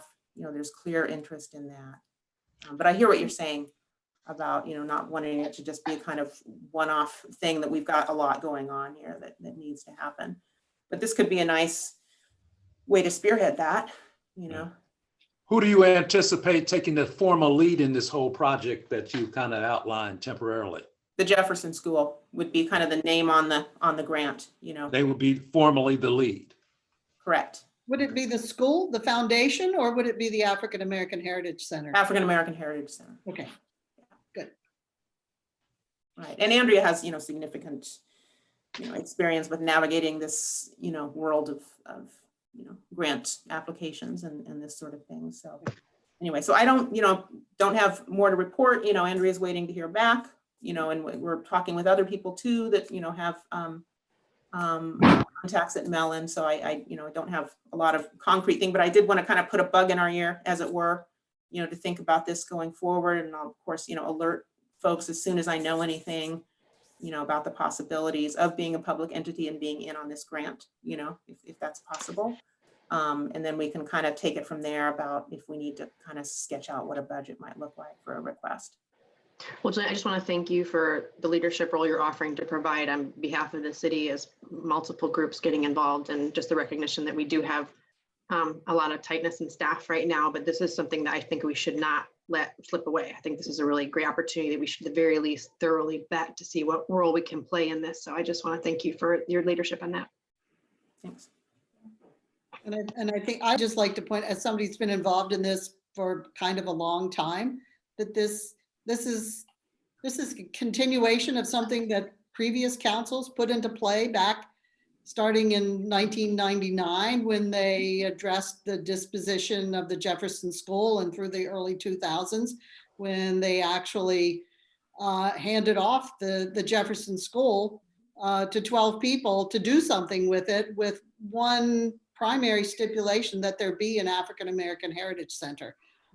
And so when people are impatient about things not happening, sometimes it takes a long time. I mean, I spent probably 15 years somehow or other on the Jefferson School, and I feel like this is an investment of the city and a lot of people's hard work to bring us to this point, so that we have an entity like the center that can sponsor something like this and bring a lot of different groups and a lot of different energy together. So thank you so much. Yeah, absolutely. And I think, like I bringing said, it back to this little community, but it's part of a long, yeah, a long narrative. Yeah, and I love the kind of flipping the narrative of making the Jefferson School in charge of this and the city.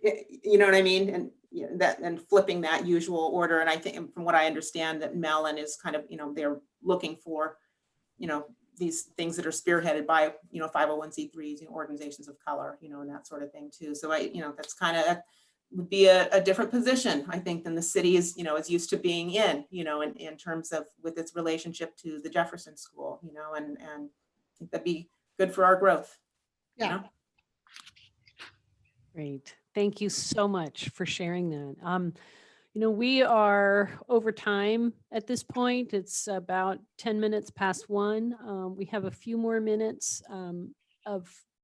there's announcement and review items. So if anyone has a note about some upcoming events that we might be interested in, let's just list them out right now. I don't think we should have a discussion about it, but we can add some other things to the agenda for December. So do any folks have events or lectures they want to bring to our attention?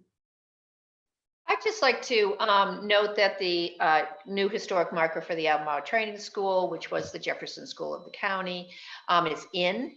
And so there are plans being made for a virtual unveiling, and then probably later on in the beginning of 2021 for something a little bit bigger. And I'll keep you all informed, but there's a lot of discussion in the sort of organizing group about being sure that the city and the county are both represented, because there was a lot of human bridge between those two communities. Thank you, Dee Dee. And finally, items for December's agenda. It sounds like we do want to look at the honorary street applications. Do other folks have topics to add at this point?